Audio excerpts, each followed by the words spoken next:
Week 80. We're actually going to be going into the Garrosh patch on this event.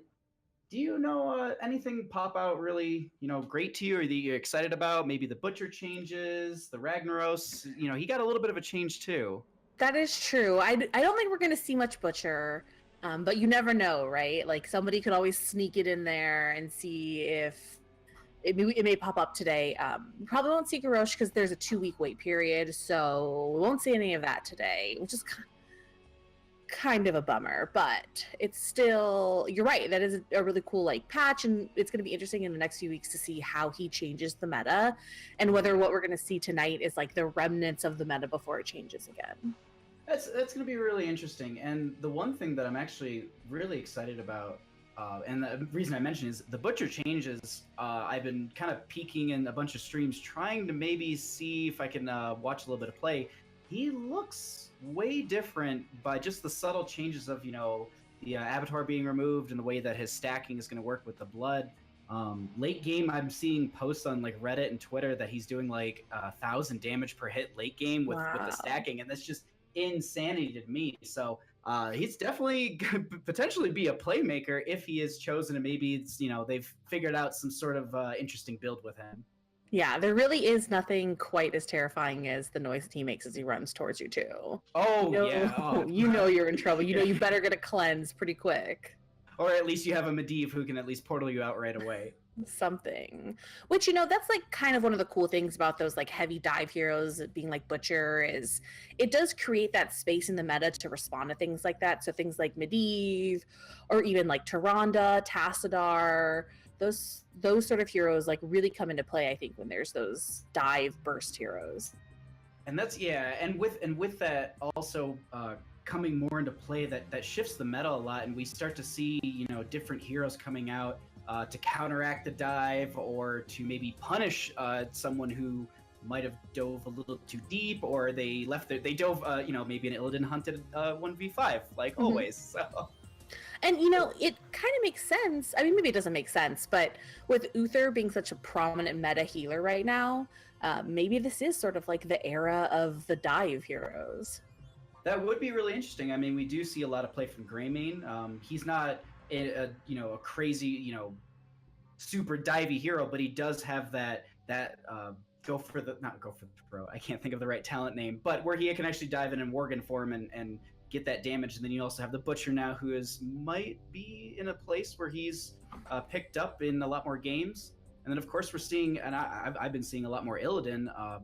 So that whole Illidan Abathur combination seems to be coming back, and Tassadar's making some plays with that as well. Definitely. Now, Ragnaros-wise, it's interesting that they banned out, or not they banned out, but they kind of nerfed Ragnaros to me, mostly because of the fact that there hasn't been much play with him. Granted, a lot of people do go for just the hammer build. There seemed to be that was the build you take, this is all you're supposed to do. And it looks like they gave him a little bit of variety within that, within his kit now, where you can kind of go into different talents. I don't know, have you played any of the new Ragnaros at all? No, I haven't played any of the new Ragnaros. I think that Rag is a hard hero to sort of fit in to comp because you put him in the off lane, but there's so many better off lane heroes with global presence. Exactly. And I think that that's so important. So until, and there are maps I think where Ragnaros can really be game changing. Mm-hmm. Infernal Shrines is one of them. He can really push somebody off a shrine, and anything where you can sort of take advantage of his trait. Those maps do really, really well. But I think until they really, unless the global macro gets a little bit less prevalent, or it gets banned out at target meta a little bit more, I still think that Rag isn't going to see that much competitive play. But he is fun to watch, and he really can make a difference in some team fights, so we'll see. And that's interesting. Yeah, you're talking about the global meta. I'm just looking at some of the maps that are in rotation, like Brax's Holdout. Shorter maps, but even there, we're still seeing. I was casting a game last night. I saw a Dahaka Falstead. So even on this short map, where it's very, I think it's honestly the narrowest map in the game. Mm-hmm. You still have this double global composition coming out, and I mean, it barely just lost, but at the same time, I mean, it was a very, very useful tool where you could, solo lane with the Dahaka. Then when you have a potential kill, Falston flies up for the flank, and you get that burst damage from him. So definitely, as we're getting more and more heroes, and hopefully there's another global hero coming soon, we'll eventually have, you could build a global team, which would be just terrifying. Totally terrifying, yeah. Oh, Hero Vizio, thank you so much for the 100 bits. Sorry, I beat maybe to it. No, it's biddies.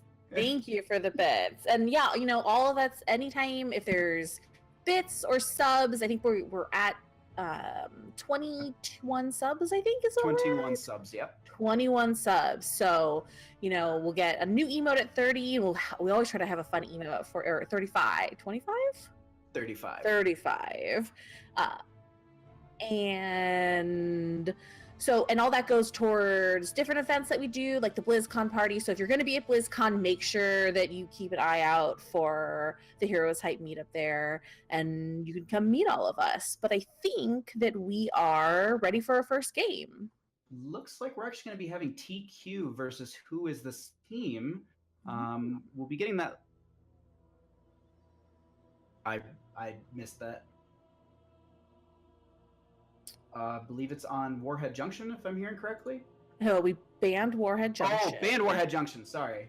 No, that's okay. Not hearing everyone in the background correctly. But yeah, no, as you're saying, the subs are going to be, from what I'm understanding, there's a BlizzCon meetup party, and I think all the proceeds for these first 35 are going to be going towards that meetup. So definitely get your subs in. It gets a nice, cool emote for the Heroes Hype Twitch, as well as, a bigger party at BlizzCon. Who doesn't want that? Everybody wants it. Our BlizzCon parties, all of our meetups are really fun. It's like a really great opportunity for the community to come together and like meet pro players, meet other people in the community, meet your friends that you watch Heroes Hype and other events with every week. And so definitely if you're going to be at BlizzCon, you should come and hang out with us. Yeah, I mean, that's definitely going to be fun. There's so many meetups that just happen right before BlizzCon. I mean, there's a bunch of different podcasters and just, it seems like everyone has a meetup, and this one would probably be the choice, in my opinion. Do you have any stories from the previous ones, or?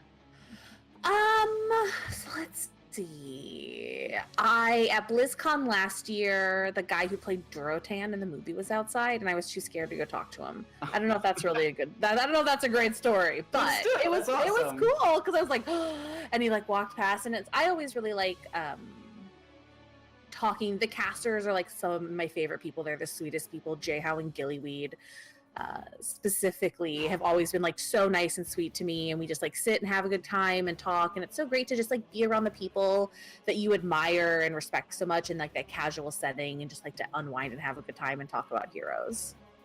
Oh, that's so exciting. I was gonna go this year, but I ended up just moving out to the West Coast, so I was like, all the money goes into that, we'll just save for the following, but I'll do what I did last year. I'll take time off of work, and I'll just veg out in front of my TV and enjoy BlizzCon. Hopefully they do another cool box like they did last year.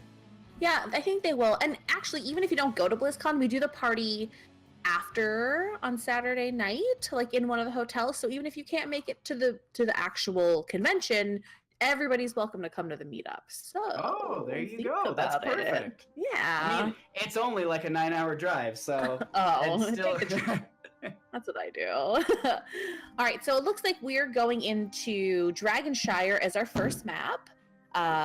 We did say it was TQ versus Who Is This Team, and there's actually a few people on Who Is This Team that if you watch the amateur games and these series, you might recognize, like Leamsters and Edward Torres. We see them quite a bit. 3 the Third. Oh yeah, there seems to be a lot of names that look a little familiar. Now, I do know a couple people on the other side. I believe it's TQ we have on the right. And so I've actually seen a couple of their play. They're not, big names, but definitely some that stand out within the community. So this is going to be a very interesting first match. These are best of ones, if I am correct. They are, in fact, best of ones until the finals. The finals is a best of 3. But yeah, TQ, like you're saying, has been around for a little bit now. They actually were in the they qualified for last series, Tempo Series finals. They showed up every week. Yeah, and they were such a great team to watch throughout the series because they came in and they, like didn't do great in their first few games, but every week they got farther and farther into the bracket, and you watch the team like create synergy and like make plays that every week they got better, and they had such a great attitude about it. We interviewed them, which you can find that interview actually on our YouTube. We have the interview with the TQ captain, and it really was so nice just like to hear about their story and the things that they really work on, which is like being a team and having cohesion and trusting each other. And to watch that pay off is really cool. All right. Looks like we have a couple of people asking if we're ready. I believe we are. Just got to give the ready from into the lobby. We're going to be going into this Dragonshire game. It's going to be really, really interesting. I'm curious to see what kind of picks we're going to be getting here. Now, there are, a lot of people are putting a lot of faith into Chen on this map because he does solo that top very well. And there is that global threat that we did talk about, global meta, as we were saying, but we do see a lot of strong players like Falstad and Dahaka on this map. So I'm curious to see where we're going to be going into this game. Do you have any sort of picks that you'd like to see? Maybe some things you might not want to see? I have to agree with you with seeing Chen. Chen is one of my favorite heroes. He's such a dynamic hero. And I think that like a good Chen against a team that isn't ready for it can be absolutely demoralizing and really is like one of those heroes that is almost like it carries a game. So I agree. Chen is a really great hero on the Shrine, and that'd be a really cool one to see. Quick little thank you to Tukane for the 1,000 bits. So thank you for that. We really appreciate it so much.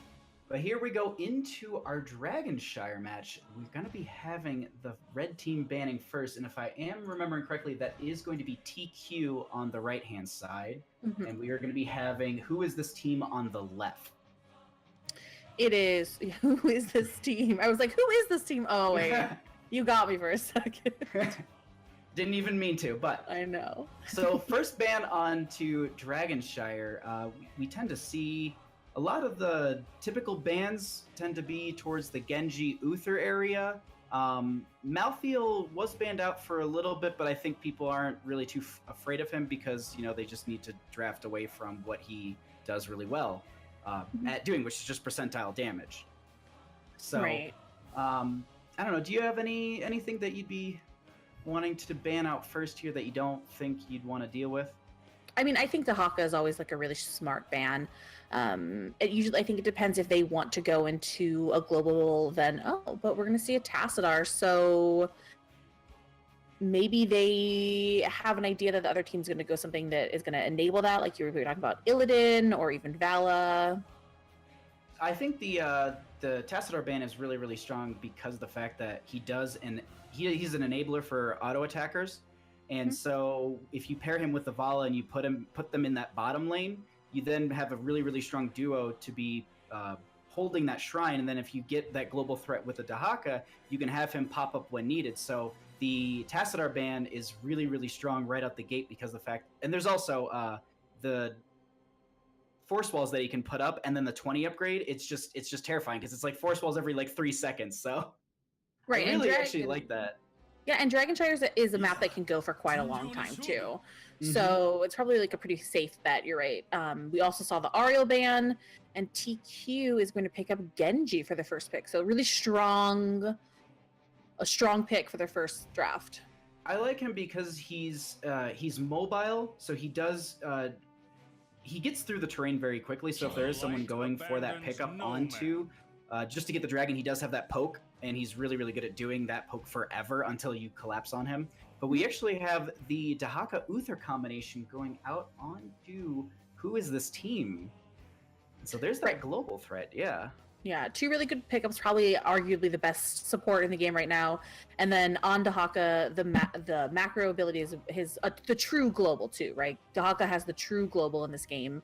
And so his ability to get around the map is going to be really important to the team, and it's going to be up to TQ to figure out a way whether they're going to counter that with another global or pick out something that's going to be able to stay in lane against Tahaka and win that lane and force Tahaka to stay in his lane a bit more or respond to it a different way.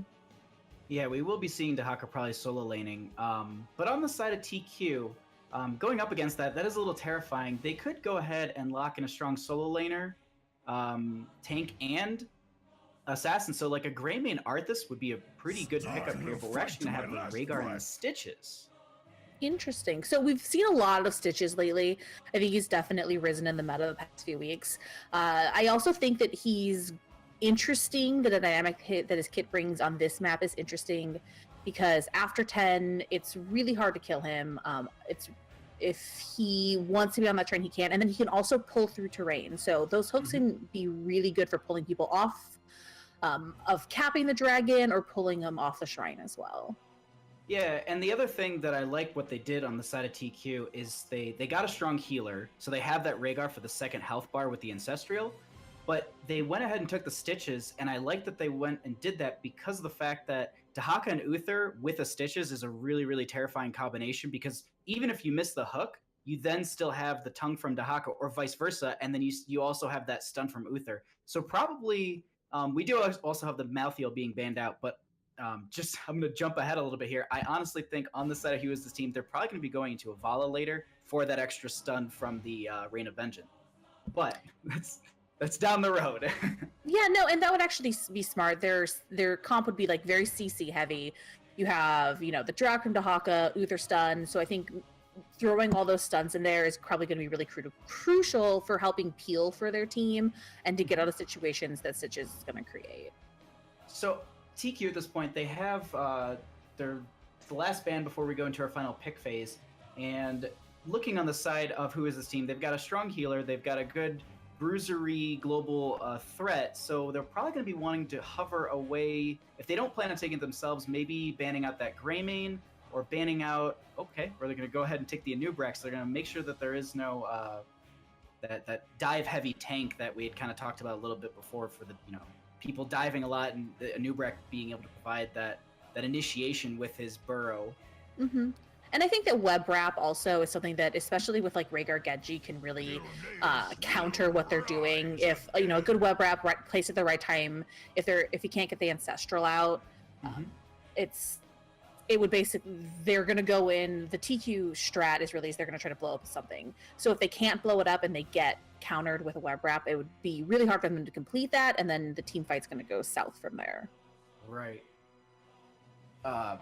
So they actually end up getting the Greymane here, which I really like him as the solo laner. So it looks like they're probably going to put the Tahaka on top. They'll have their Uther maybe in mid or bottom with the Greymane. And late game, he's going to be diving really deep onto that Rhaegar. But I'm curious to see... I had talked about it for the other team, but I still think Arthas is extremely strong on this map. But they're actually going to be going ahead and getting the Li Ming with this Greymane. Yeah, Li Ming is pretty standard ranged assassin. I think that it fits in there. The potential is probably going to be pretty high with Greymane there as well, and he'll be enabled from the D shield, which is what Uther will probably go. So I think that we're going to see. Here's the falsehood counter for the global, right? I was going to say that. I was like, they're going to have to pick up something to do with Tahaka, but. I also was going to say that in lane, I wasn't exactly sure if Falsehood was going to be in lane against Tahaka. So Sonya, I think, also can lane against Tahaka. I wouldn't be too surprised to see the Falstead in the top lane, and then have him being able to rotate in the mid to pick up the dragon if he needs it. I think that's because you had mentioned earlier about like true globals, and Tahaka does have that, and Falstad, I was going to make a joke, he doesn't have the technical true global, exactly. He has a range on it, so him being in that top lane, or even in the bottom lane, depending on how the matchups go, that's a really, really strong asset to have, because you can just hop from lane to lane really quick. You can definitely pick up the Dragonite, because if they see someone in bottom trying to cap the bottom, it actually is quicker to cap the Dragonite than it is to capture the altar. So if you're ever in a race, always just capture the dragon, you'll win that one. So... Yeah, and something that you just said too about hopping the lane really quickly is TQ has a very fast rotation. So I think that they're gonna be rotating pretty quickly through those lanes, and it's gonna be up to Who Is This Team to keep up to them. Mm-hmm. Both of these drafts, and just to note this, we also have the ETC picked up as the main tank on the side of Who Is This Team. They're going to be swapping, picking up their heroes, and we're going to be going into Dragonshire in just a few seconds. Right, so this ETC pickup is pretty interesting. We usually don't see it that often anymore, just because there is all of the ways to counter Mosh. He could go stage dive. It is a big map, so there is that possibility. But, it would take a gust from Falstead or a hook from Stitches, really, to interrupt that Mosh if that's what he wanted to do. Yeah, and even then, we don't need to... I don't know if they're going to go into Mosh, because they did have the Falstead. Right. There is the hook from the Stitches. Sonya could go leap, but I doubt it. But I think her Ancient Spear also stuns out the Mosh as well. But let's theorycraft for a second. What about having a double global, being able to just, go anywhere with that...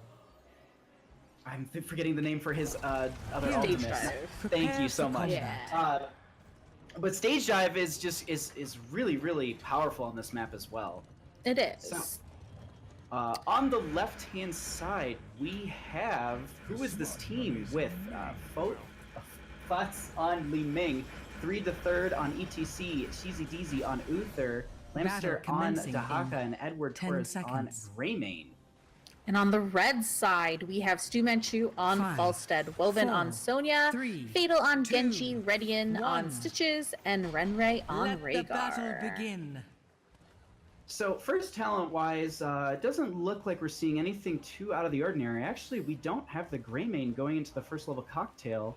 He's actually going for Wolfheart here. So that's going to be interesting that he's going to take the reduction for the Inner Beast.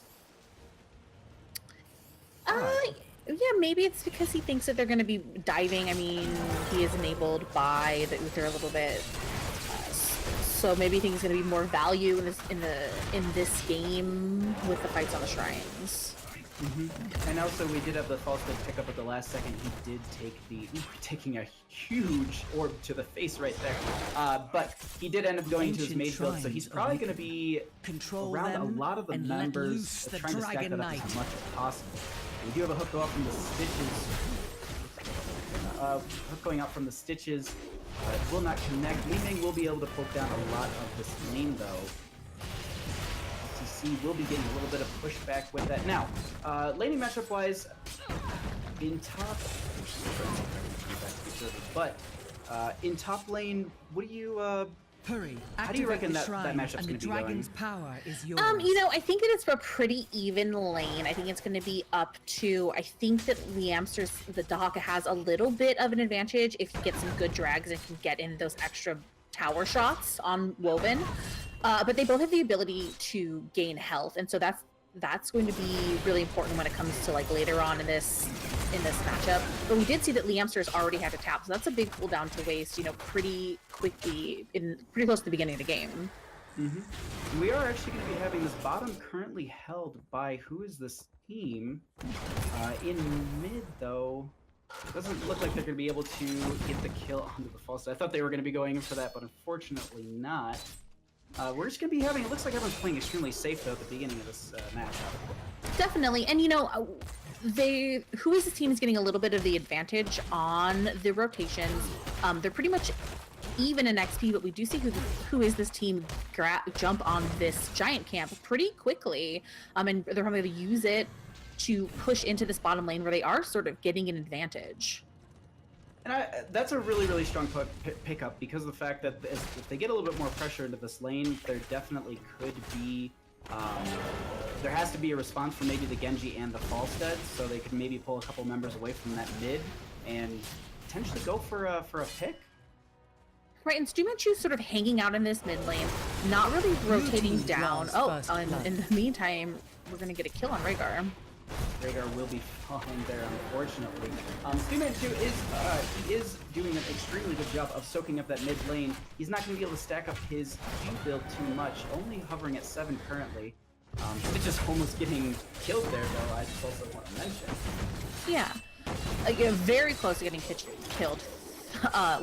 Putting out a lot of big orbs, hitting on a lot of those orbs, and it's a little bit too much for Rhaegar to heal in this early game. Hero slain. That's definitely, and ooh, we're actually gonna be having the Dahaka falling as well. So this is TQ. Looks like they're getting pushed in bottom, but at the same time they're holding their top very well. And getting that Dahaka kill is going to provide a lot of push-up in that top lane. But at the same time, they are getting a lot of counter in the bottom. So this looks like it's starting to be an even trade. But this ETC will be able to push that Stitches out of position, and they will be getting the kill. Getting an orb onto the Rhaegar there, he will not be falling, unfortunately. But I don't know, what do you do at this point? How do you kind of start to control the map a little bit more? Because it seems to be going more towards who is this team. It definitely looks like that so far.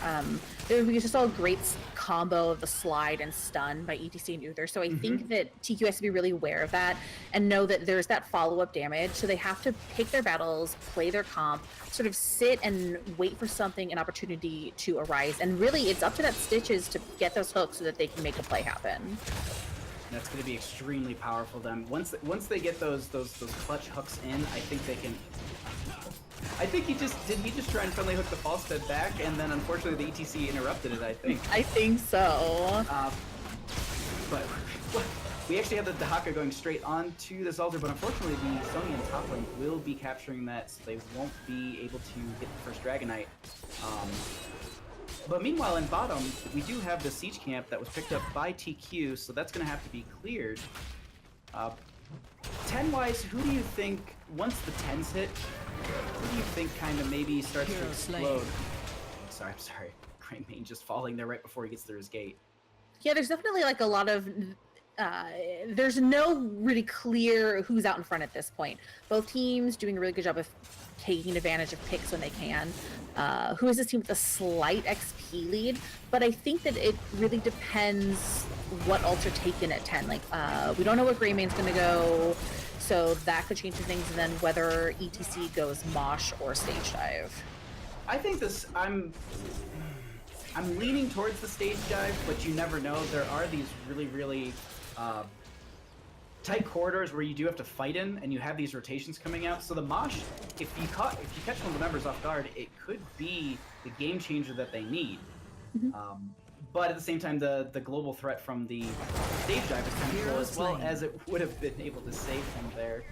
They do get the kill onto the ETC, so they even up that experience actually with that kill. So it's just about 10s for both teams.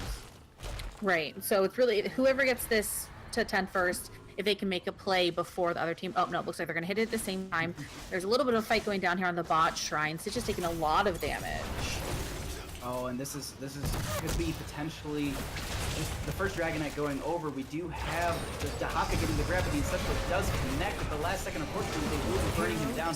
Gust to disengage is there, but unfortunately, it just saves the rest of the members from not really getting caught up in another fight. Yep, and you were right. He did go Stage Dive. Makes sense. He'll be able to get around the map a little bit faster and hopefully help with the objectives. And I really like that pickup.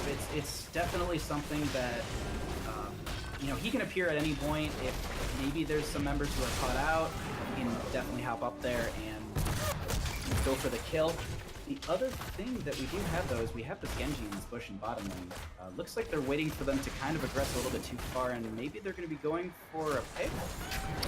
Yeah, it looks like that they have to definitely do something quick because they are about to lose this fort. Ready and taking a lot of damage. Oh, there is the eat. He has him in his stomach. He's going to walk back. Let's see if we can make a kill off this. Oh, no. Huge! Huge D-shield at the last second that saves him right there. And at the same time, who is the team able to grab the Dragon Knight as well? That is actually really powerful. So they do get this first Dragonite. TQ has to rotate from bottom into this mid, which they've already gotten the 2 towers down.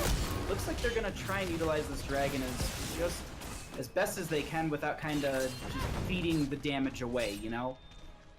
Yeah, and Wogan was able to do a little bit of work in that top lane, but it really didn't make that much of an impact. And Dragon's going back to push up not his exactly minion sure. wave. Yeah, push up the minion wave. He pushed up his minion wave.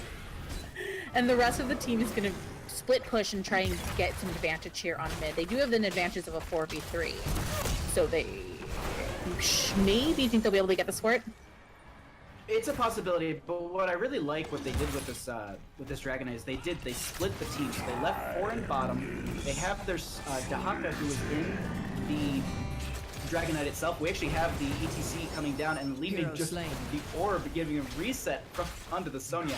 Just blew her up. That just caught me so off guard. Now we do have a Gorge from the Stitches onto the Dahaka. There is the dust disengage away from the team. The Dahaka is getting bodied. He does get the isolation onto one of the members. Unfortunately, TQ doesn't get the kill from this because of the fact that he had the burrow and the essence.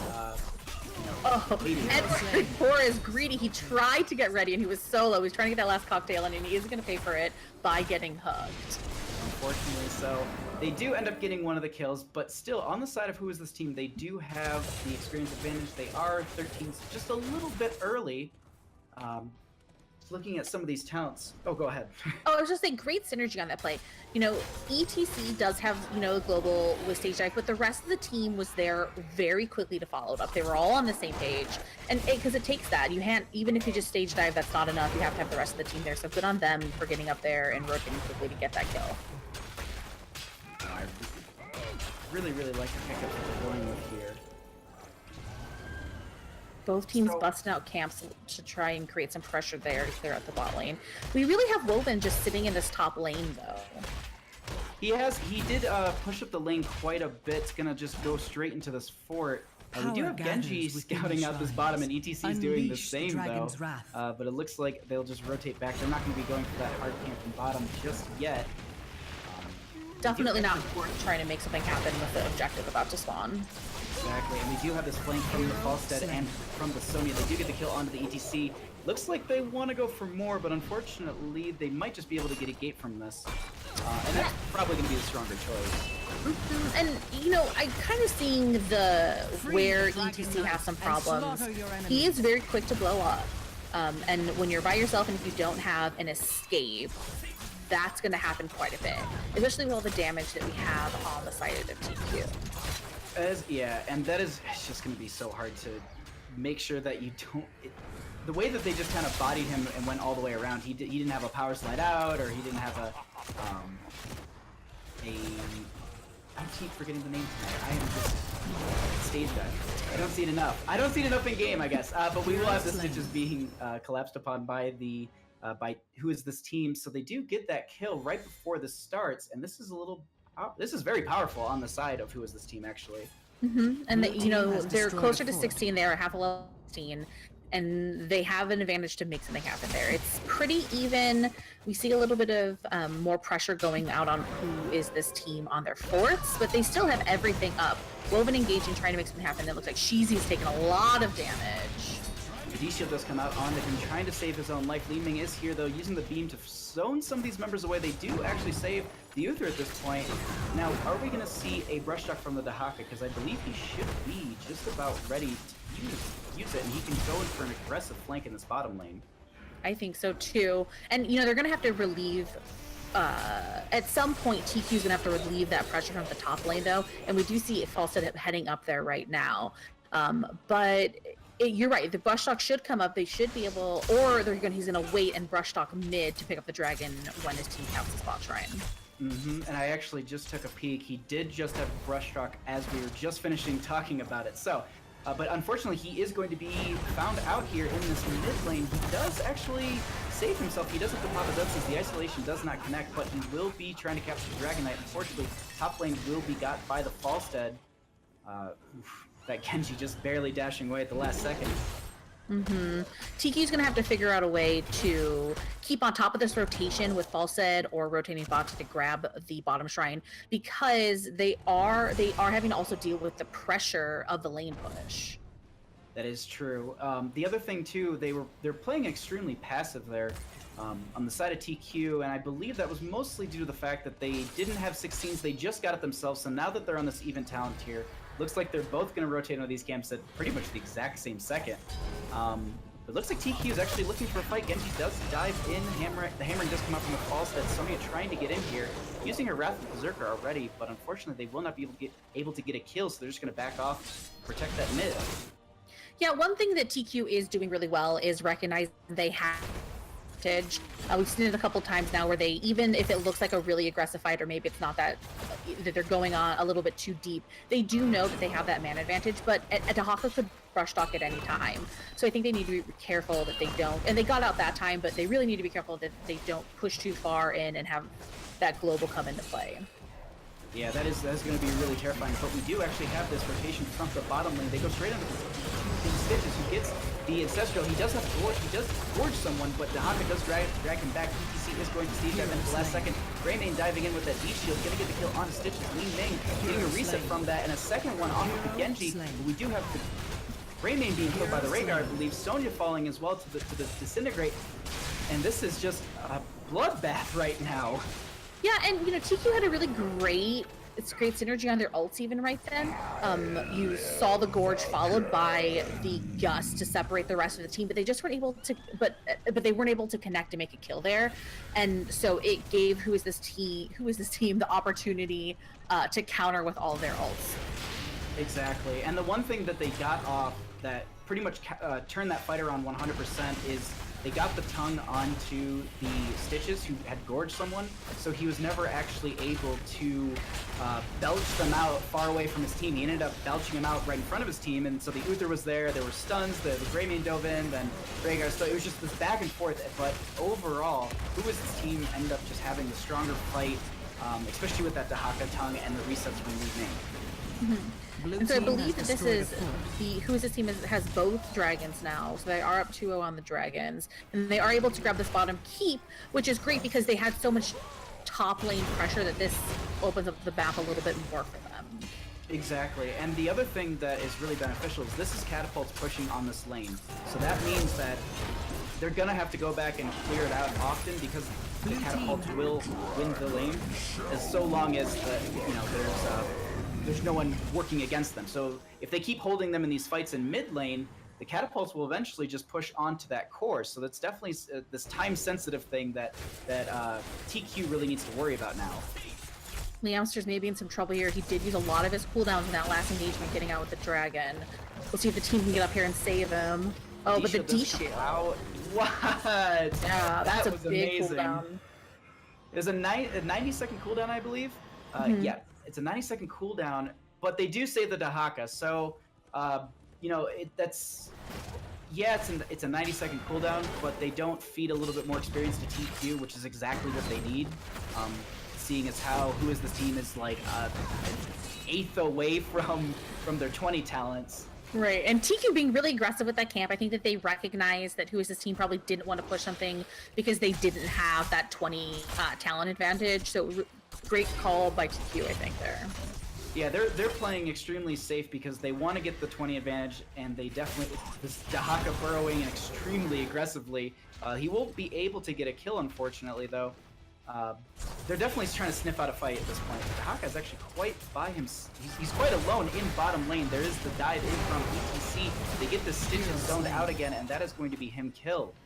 Yeah, you know, Stumichu electing there to hit the catapults, kind of leaving Stitches out to dry a little bit, I think. That team, I mean, did they elect to just sacrifice him for the greater good? The other thing, too, is that I didn't check it, but I don't know if Gust was up or not.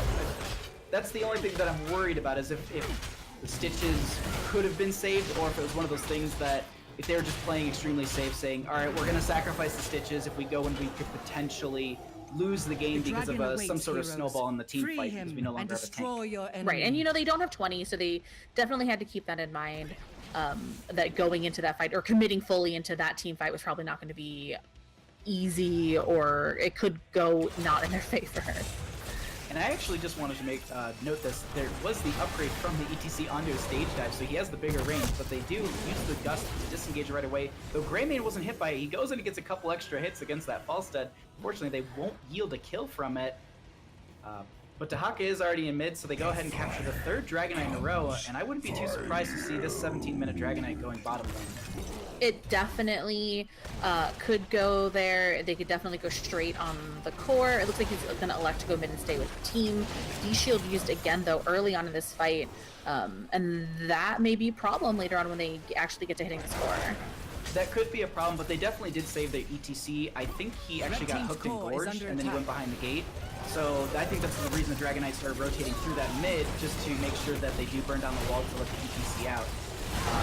Quite a few ults on low here, though, but we do have a core rush currently happening. It's about 50%. Granted, though, the majority of the members of WhoIsThisTeam are dying, but the Dragon Knight is about half health, and it looks like this game will go over to WhoIsThisTeam. Yeah, you know, TQ doing everything they could to try and take down everybody, trying to take down Li Ming, especially pushing her off, but it didn't matter. The Dragon Knight was enough to do the damage that was needed, and WhoIsThisTeam is going to take the first game of the night. Congratulations to them. They will be going up against the winner of Stunned to Death versus 7th Empire. Oh, great. So we're going to go right into our next game. That's always nice. So, you know, we saw Stage Dive ETC there. It's always interesting to watch ETC because we don't get to see them that often. It really was really impactful in that game, too. They had the double meta, or sorry, they had the double global. Mm-hmm. So that worked out in their favor. They were able to create a lot of pressure in lane. And you saw it sort of grow as the game went on. At the beginning, it was pretty even. But as there was more rotations and there was a little bit more ganks and things happening, Dahaka was able to get like that foothold in the top lane and push that, and then make the team have to worry about that lane, and they were able to really take advantage of TQ's lack of ability to finish on kills from hooks. Exactly. It was a really, really good game from both teams, but WhoIsThisTeam? Even every time I say it, it throws me off a little bit. I'm like, wait, no, do I know this team? Okay, it's WhoIsThisTeam? But they did a phenomenal job of controlling the map and almost forcing rotations out from TQ, making them, you know, they would push into a lane so that they would push into a lane with their 4-man, leave mid completely open, and they would miss that experience, but they would gain it back by pushing into these towers, pushing into the forts. Meanwhile, you have Dahaka in top, who's kind of winning the lane a little bit against Sonya because she does have to back off a little bit, maybe go into that bottom to help the team not get too pushed in, because once you lose that bottom well or that top well, it becomes extremely hard to defend those shrines, and that's usually we see a priority on that, and we did. They took out that top and bottom first. Mm-hmm, definitely. All right, so it looks like 7th Empire has won their series, so we're gonna get that lobby up as soon as we can for everybody. Just a reminder for everyone who's watching that if you sub to the Heroes Hype account from now until BlizzCon, that money does go towards the BlizzCon meetup. And so if you're going to be in the area, if you're going to be at BlizzCon, or if you just live in Southern California and want to come hang out with all of us, it's a really good opportunity to meet other players, meet people who love the game just as much as you do, and talk to casters and the pros as well. And the other thing, too, is there's currently, I believe, 21 subs. If there's 35, there is actually a new emote for the Heroes Hype Twitch chat, I believe. Or Twitch, the subs. There you go. Yes. And we have great emotes. We have pretty funny emotes. That's only, like, what, 14 more people need to sub? Not even? Yeah, not that much. Am I doing math right? No, I'm not doing math right at all. No, you're doing math right. You can math. Caster math. We call this caster math. That's exactly it. Exactly. Yeah. But so just overall, that game was extremely powerful. We did see how ETC can be used as a global hero, and that was one of the things that I kind of talked about before. We see a lot of Illidan because of this. I don't really want to call it like a global meta, but we do see a lot more global heroes being a priority on some of these larger maps. And so Illidan kind of fitting into that same category as ETC, where he's not technically a global hero, but he can become one. And that mystery, even in draft, is a very powerful tool for your team to have. So I mean, you can snap pick that at any second, and you know you've got a Mosh, or you can snap pick it and you're in bottom lane currently wailing on a Stitches once again. Mm-hmm. And I think that with Illidan too, because he's not heavily contested right now, you can pick him up late, and so you can really hide your draft, which is really important, is not showing what you're going to do too quickly. And and like you're saying, his ability, his global-esque ability, it really stops people from getting away, right? There is no escaping from Illidan if he has that up. And if there's like a quick gank and somebody's low, like that counter gank potential, that counter kill potential is really high on Illidan. Yeah, and we also see there's a lot of Abathur play that comes with him because, on a large map, like for example, Curse Hollow or Warhead Junction, which I believe are currently in the rotation. Yes, they are currently in the rotation for maps. Those are some of our largest maps in the game, so Abathur being able to do that split soaking and split pushing while still having the Illidan and just getting that extra attack buff, a little bit of shielding, so it's a little bit of health, some slowing on the heroes. That combination is really powerful, and it's just interesting to see these global, semi-global heroes being prioritized here. So it looks like we're going to actually be going to Dragonshire again. We have a second map on Dragonshire. Looks like it's the priority of the evening. Right. So did they pick that map both rounds? Oh yeah. So sounds like they did. So maybe this is their map. Maybe this is they've got an idea and they've practiced this map a lot, or maybe has it been out of rotation for a little bit? I can't remember. I'm wondering if maybe they're capitalizing on that fact that there's no defined way to play the map, so they can kind of change things up and go a little off standard, if you will. Mm-hmm. Yeah, and so do you think they're going to draft something around the same? Do you think we're going to see a high Dahaka priority again?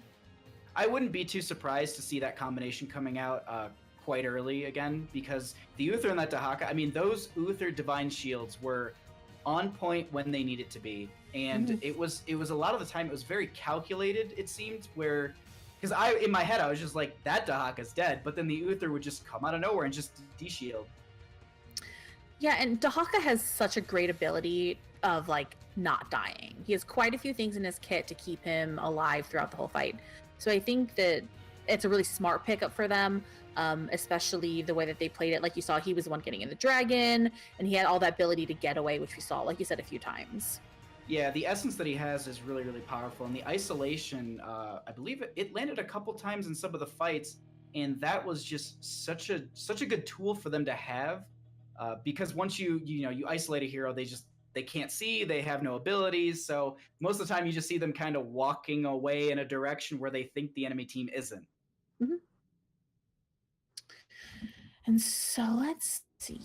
Let me pull up this bracket again. So Seventh Empire, who is this team is going to be going against? They are another team that we see pretty often in the Heroes Hype series, and they've been around for quite a while. Mokri especially is somebody that I see a lot.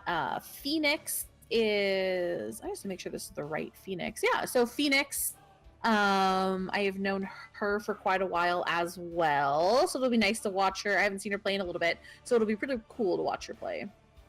Oh, this is going to be a very interesting matchup, and I'm curious to see if they're going to try and draft the same, or if they're going to be going into something new. That's the big question I want to answer this game. Mm-hmm. And did Seventh Empire, do they know them? Do they know that's what they want to do? Were they able to sneak a little peek of what was played? I always wonder that too, because a lot of these teams, if they see each other often, they probably start to scrim each other, or there's that camaraderie that starts to build internally, and you have these partners that are at skill level. So you then start to factor in, like TQ, they're relatively new, as we talked about, so they probably haven't scrimmed with some of these people, maybe. Whereas WhoIsThisTeam and Seventh Empire might have scrimmed a couple times, they might have seen each other, they might have played against each other, so WhoIsThisTeam should be on their toes, hopefully, this game, making sure that they don't try and just draft the same thing and try and make the same plays, because different teams play different, they synergize, and they respond differently. Right. And it's really going to depend whether, if they go the global route again, it's going to be, can you counter that with global, or do you figure out a way to play around it a different way? It's going to be so hard, because having that Dahaka threat, which I wouldn't be too surprised to see that it being a priority, and them trying to do that same play with it, it was just so well controlled. I was taking a peek at some of the stats afterwards, and the Dahaka sieging stats were just the numbers were so high. So I think I was reading like 190,000 for just Wow. sieging damage. So it was I mean he was going to work on a lot of those engagements. Yeah, and I think we're gonna see it here. But if I was Seventh Empire, I think that Dahaka is always a very smart ban on this map. So we'll see if they are able to sort of limit the choices that Who Is This Team has and force them into something that they're maybe less comfortable on this map, even though it is their map. Maybe they can force them onto a comp that they're less comfortable with, and they'll be able to make something happen. I really like it. I really like that. For so long, we didn't see heroes like Falstead for a little bit. We didn't see Brightwing, for example. We did, all these they weren't the priority. There was a lot of people focusing on like, we're gonna pick up a healer, we're gonna pick up 2 tanks, and we're gonna pick up like an assassin, or we'll do some. There was never any sort of priority onto this global, and then we did see from Europe a lot of these teams prioritizing it, and then it started to come over and transition from division to division within the HGC, and then obviously it trickles down into play, and people kind of see those things and build off of it. And now, some of the things that were priorities back then, like we were seeing, first pick, first bans for like Greymane. Greymane makes it to the list, towards the end at this point. He's not that big of a priority. Mm-hmm. Right.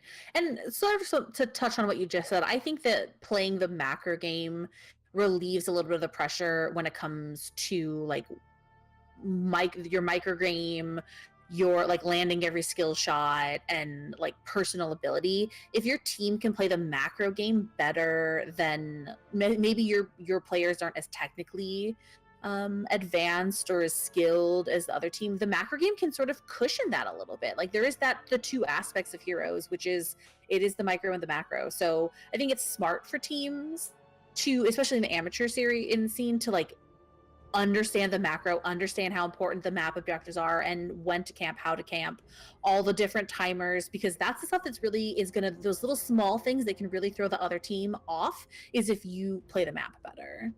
And that definitely can be. I mean, for example, we see I talked to a bunch of different people, and if you want to call them like the lower leagues, you see a lot of like Asmodan just split push, because people don't respond to a lot of that. They're fighting in the lane. They're constantly fighting over objective. But then you have this Asmodan, this Dahaka. They're constantly pushing into the bottom, and they've not so much an afterthought, but that's what they kind of become. But we are going into Dragonshire.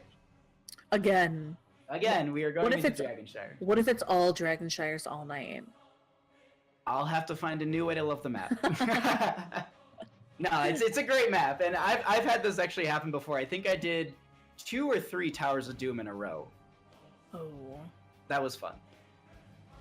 It was interesting. It's interesting because it's a long map, and it can go any way, and there's a lot of room for comebacks on that map because you can't technically rush core. Right. So, but you can just control bottom lane and just feed in pumpkin sappers the entire game and just end it quicker that way. Yeah, that's true. But it looks like, I believe on the left-hand side we have 7th Empire, and on the right we have Who Is This Team? 7th Empire going out and banning the Genji. So maybe they don't want to deal with that poke damage. They don't want to, have him flying across the map and throwing out shurikens constantly. Yeah, he's such a great character for securing kills, and then he so quickly.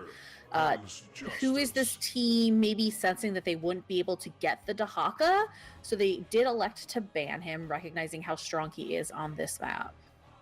And I like that, and I really like the Genji pickup here, because I think they were trying to force Who Is This Team into banning out either Dahaka or the Uther. And so they got the Tacit, and I think they honestly wanted that, but Who Is This Team right off the bat, they're going to go Vala Ariel. Like a big pickup. You give, like you said, auto attack damage, and then tons of energy if Vala does her job.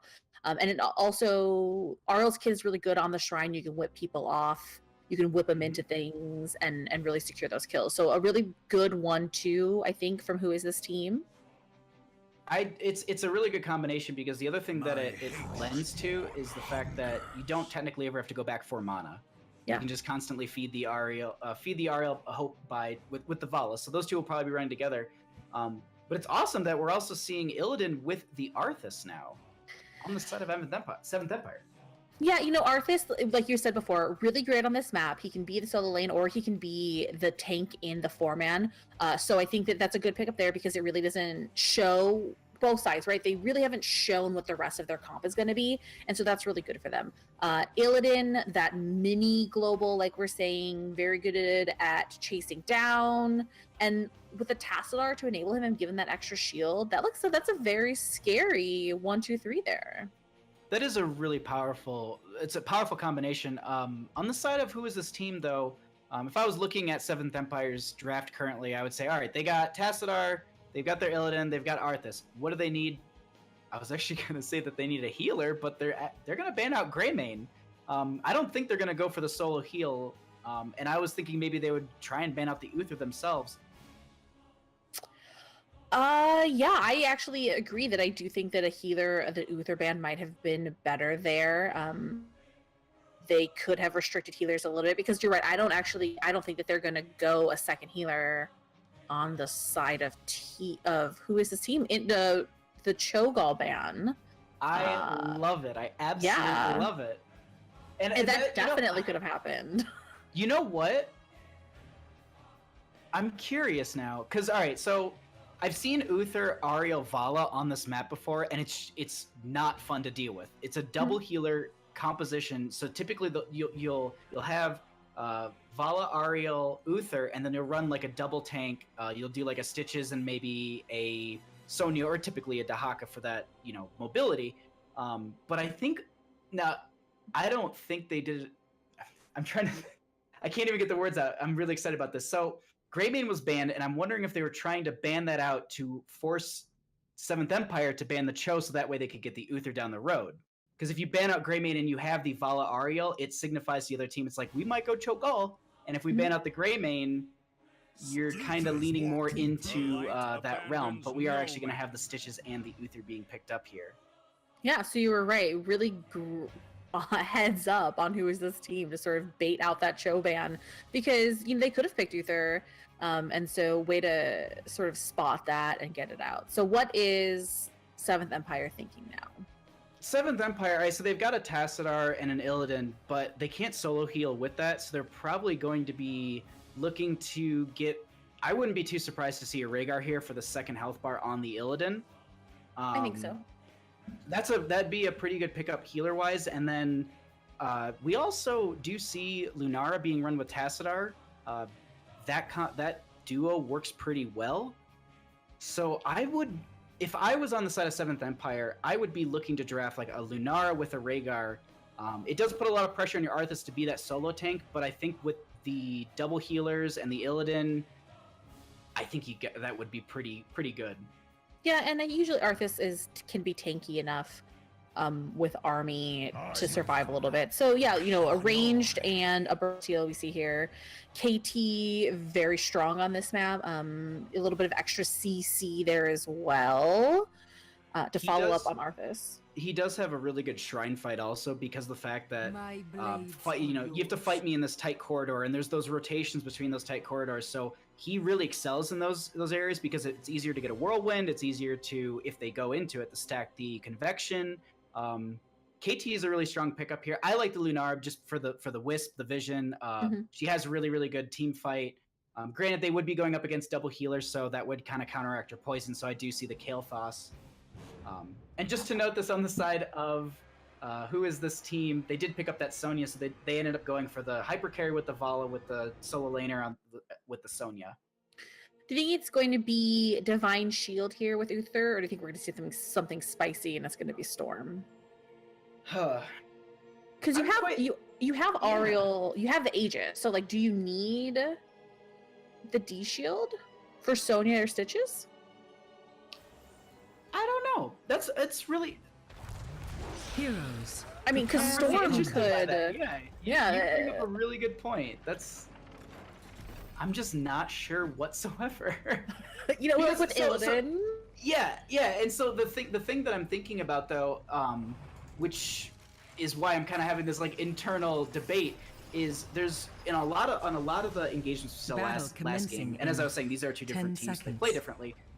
A lot of the engagements, a lot of the members were very clumped up and very stacked together. 4, so Divine 3, Storm, 2, if that's happening, 1. Divine Storm's gonna be really, really powerful. Unleash Because the Vala can just dragon's capitalize, wrath. because you then get the Rain of Vengeance in there, you have Uther getting a solo stun, you could potentially have the leap from Sonya, and maybe Future Bile from the Stitches, so you have all of these things that are really just starting to collapse on this. But I got so into just the meta, we didn't even introduce the teams, I am so sorry. So for Who Is This Team on the red side, we have Fats on Vala, Sheezy Deezy on Uther, Lamsters on Sonya, 3 to 3rd on Stitches, and Edward Torres on Ariel.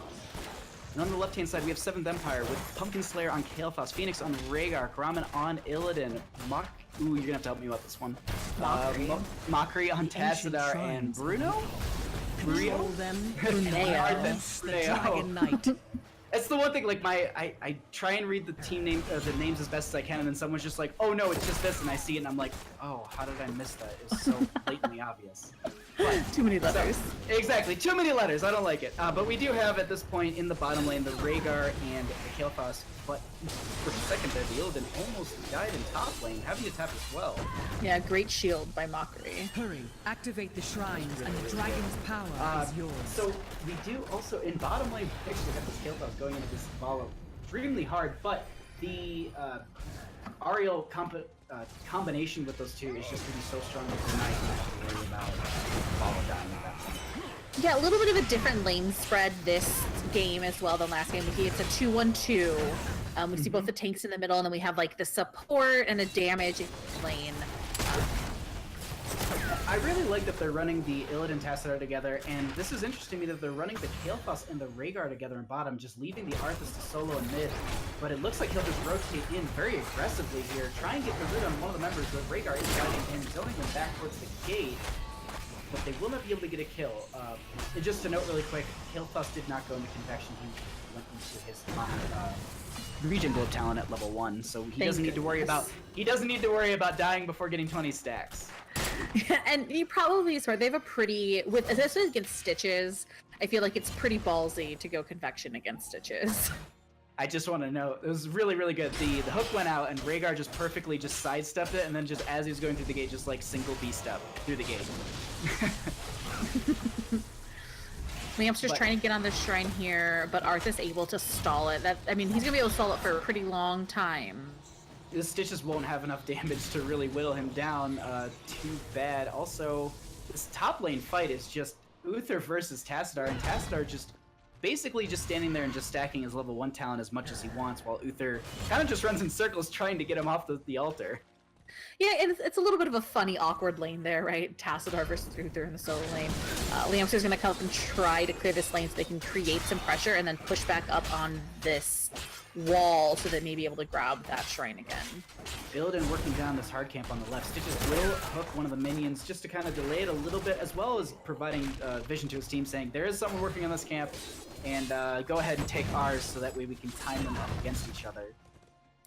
Yeah, there's a lot of camp opportunities for both teams too. You know, on the sites, both Illidan and Rhaegar can do camps, so I think we're going to see these camps happening pretty often, and it's going to create a lot of pressure in wins. I really like this. There's a lot of priority on the camps currently, so what they're doing is they're creating this map pressure that 7th Empire will have to respond to, and then Who Is This Team can maybe work towards those altars again, because it looks like Who Is This Team is getting pushed into their gates in pretty much almost every lane. Yeah, it does. They are able to get the bottom shrine before anything happens. 3 to 3rd, they're taking a lot of damage in the mid, and he's going to go down to the collapse of 7th Empire. That was just Arthas basically just kind of showing off how well he can just sit there and body up against other heroes, body block up against other heroes, as well as just the roots that he provides to the fight is just really strong. Mm-hmm. And, you know, I think there's a lot of synergy with Arthas and Illidan way. A lot of CC, a lot of slows. They both can get in front of people really quickly, and you're saying body block people make it really hard for them to get through those small spaces that are on this map. Exactly, and that was the one thing that I was talking about with Kael'thas and how he does really well here with these tight corridors. That's where he starts to explode, you know, being able to get the gravity laps and the flame strikes as well. Just wanted to note this really quickly. Tassadar did finish his level 1 talent already. Looks like Arthas is about halfway through his level 4, and Kael'thas is just about halfway through his level 1. Yeah, we're seeing these shrines switch over pretty frequently. It's pretty typical on this map to see that, with really no one able to grab the dragon until something happens. It's going to take whoever gets to 10 or whoever can get a quick kill is going to be whoever takes this first dragon. That's the hardest part about this, because the bottom lane matchup is really, really hard because there's just all this mage damage and it's just a lot of burst. And so Rhaegar will have to heal through that, but at the same time you've got, Ariel will have to heal through that, but then you've also got the Vala, who has this huge combo where she can, vaulting arrow and, vault forward, get the multi-shot, and just all this damage she can put out at the same time. So Rhaegar is back and forth in bottom lane, and no one's really winning. But currently in top, we do have this engagement where the Sonya is getting dove on by the Illidan, but he's currently dying. Unfortunately, there will be a shield at the last second. Will Sonya be able to get... She will die from the cannon shots. Yeah, the cannon and that plasma down. So they are able to pull her off. But I mean, you see, these lanes are so even. 3 they're doing a good job of rotating down to the bot lane, but at the same time, 7 Empire doing a great job of not getting caught out, not getting hooked, realizing when he's coming down, so they don't give that death in the bot lane. Exactly. We do have Army the Undead from the Arthas, from the Illidan, which is actually using right now. From the bottom lane against the Stitches, going to be able to burn him down right away, and they're going to have to back off without their tank. That's what happens when you get 10. Yeah, exactly. The hunt was obviously chosen there. Kael'thas actually just picked up Phoenix, and there was the Ancestral from the Rhaegar. Boy, that was snap picked so quickly, and the decisiveness to go straight onto that Stitches was so powerful. Yeah, and so we do see 10s on the other side. Strafe getting picked up by Vala, and we do see the D shield instead of the Storm. So not as spicy, but maybe a little bit smarter. And I think with the dive that we did just see, and we did see the Stitches getting picked off a little bit earlier from the kind of the same flank that they had. The D shield is really, really powerful. I really like that. Ariel the Force Wall. And Cheesy Deezy taking a lot of damage. Is Gromman gonna be able to go? He goes over the fence. He shield himself, and it's gonna be up to Mockery to get him out before Gromman goes down. Oh no, in the bot lane though. We do have the Rhaegar and the Kael'thas falling in bottom lane, and Arthas as well. Yeah. So that is going to be just a bloodbath in bottom, but at the same time, in top, they are going to be able to take this back. So this will be just still stalemate for the Dragon Knight. Sonya rotating in for a flank here with the Uther, the Force Ball pushing them away a little bit. Looks like Illidan's just going to be kind of a nuisance on this fort. He'll be able to use the wall to jump over it. Tassadar zoning some of these members out, but Sonya just wants to get this kill. Yeah, and doing half of the damage there to Illidan, and really forcing him to get out. He used a lot of his escapes to get out of that fort, so he had to back out. But he is going to hunt in. The Vala was hunted, but unfortunately there was the Crystal gets to the last second. This Arthas did come out a little bit far. He will be falling. He didn't have Armor the Undead for that extra healing that was on cooldown for another about 10 seconds at the moment. So he will be falling, and it looks like this gate will probably be going over to WhoIsThisTeam. Yeah, and WhoIsThisTeam looking probably here to pick up the dragon as soon as possible. But they're going to have to send someone else to the bottom lane to get this bottom shrine. Oh, actually not. They do have the Uther currently on it. He'll be able to kind of pick this up. They did have the Vala and the Ariel kind of rotate into that bush there in case someone tried to rotate and get the solo kill onto the Uther. They could respond with the Vala Ariel, and they will be getting the first Dragon Knight on the side of WhoIsThisTeam, pushing into this mid lane as a 5-stack currently. Wow, Pumpkin Slayer going down very quick to the chains you see there. I didn't even have time to... I was like, oh, Kael'thas got hooked, and he's dead. Well, and that's why you don't go Convection, right? Against massive amounts of CC. Definitely. Now the Force will try to zone some of them away to just make sure they're... just delay the dragon a few more seconds, It's on a time... It does have a health pool. At the same time, it is on a timer, so... that is something they need to worry about. It was actually buffed back in the Stukov patch, so I was reading that, if I read those notes correctly. It went from like 50 seconds to 55 seconds. Red team has destroyed a fort. He does a little bit more damage as well. The Ancestral actually coming out onto the Illidan. Teacher Bile being out on the ground, slowing them out. Fortunately, the Illidan will be able to dive out, and they will be able to... Oh my god, Killclaw's just getting kicked by the dragon, and actually falling there. Yeah, and who's this team doing a great job with that dragon? They got tons of value. They got the keep. And Liam Anderson's particularly placing himself in that dragon in a spot to keep Killclaw away from his team to do any damage. Killclaw was pushed all the way to the back behind the rest of the team. Nobody was there to help them. And Liamster is able to get the kill off it and also create that space for his team to get that keep. That was really, really powerful because of the fact that they got, I believe, the fort and the keep with that push. They're looking like they're half a level from 16, which is a really big power spike for them, especially almost being 3 levels ahead of their opponent. Right, and you're right. They got so much value there with it being even before. They really don't have that. The comeback mechanic hasn't come into play yet for 7th Empire. The lanes aren't pushing onto their side where they can get that XP quickly to catch up. And it really is, WhoIsThisTeam taking the advantage to pick up camps, paint the map a little bit more red. They have every camp right now. And now place that pressure onto 7th Empire. This is actually really interesting. Illidan's going to go ahead and take the aggressive camp, trying to just get a little bit of pressure onto WhoIsThisTeam's gate, but it looks like they're going to just go ahead and say, whatever guys, we're going to ignore you and just go ahead and try and push up to another keep in bottom lane. Yeah, great heads up call. I think they know that they're doing camps because they're not on the map anywhere. And I don't know if they're going to be able to get this keep, though. That's pretty risky. Now, the Illidan isn't back yet. They also don't have 16, so that is something that we need to consider. But the Illidan does have his hunt.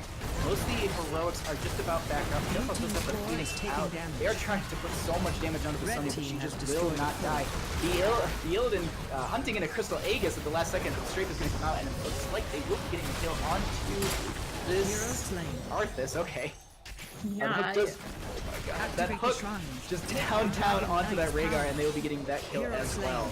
Yep, the follow-up stun to make sure they can't go anywhere. Liamster's the whole time spinning in the back lane, so the rest of the team can't get there to save Rhaegar. Looks like we do have the core starting to fall here on the side of 7th Empire. Looks like this game is going to be going over to WhoIsThisTeam. GG, well played. Yeah, great game. WhoIsThisTeam like doing such a great job with that dragon, right? They played, they let it happen.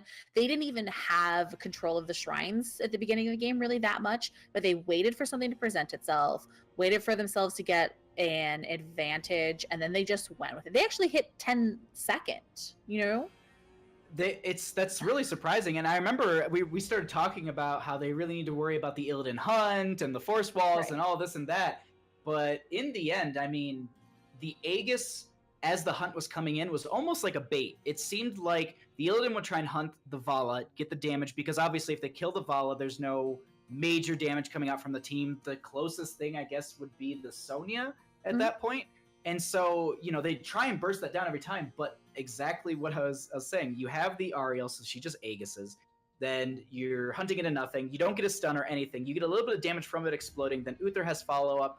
You have the Stitch's Slam, which is slowing, I believe, at that point. No, he didn't take the 16 talent upgrade. He actually took fishing. But even it's just overall, I mean, the hunt was just a bait every single time, and they definitely got so much value out of that. Right, and I said it a few times during the game, but Liamster's doing like a crazy creating space with Sonya, making it so that when they got the hook and his team could focus on that while he kept the rest of the other team at bay. And that's how you play it, you know, get the hook, get the follow-up stun, get the kill. And WhoIsThisTeam doing a great job of playing their comp well and taking, you know, another game tonight. Yeah, it's really, really powerful, but it looks like we're going to be taking a break. Do you want to take it from here? Sure, yeah. So WhoIsThisTeam is going to go in finals. Like, we will that whoever wins between Rip the Dream and Team Numericas is going to be who goes to the final against them. So we'll come back when that game is done. In the meantime, make sure that you check out the heroeshype.com webpage or website where you can find articles. There's a really great cheer article that went up. You can also find the interviews that we did with teams from the finals a few weeks ago on there and our YouTube page. And make sure that if you would love to support amateur HOTS, always appreciate subs, and you can get great emotes. We have the most fun emotes to use during HGC clashes, trust me. Oh, sorry. I was No, going to go. say we're not even that far off. There's 35 subs. There's going to be a new emote for the Twitch chat as well. Yeah.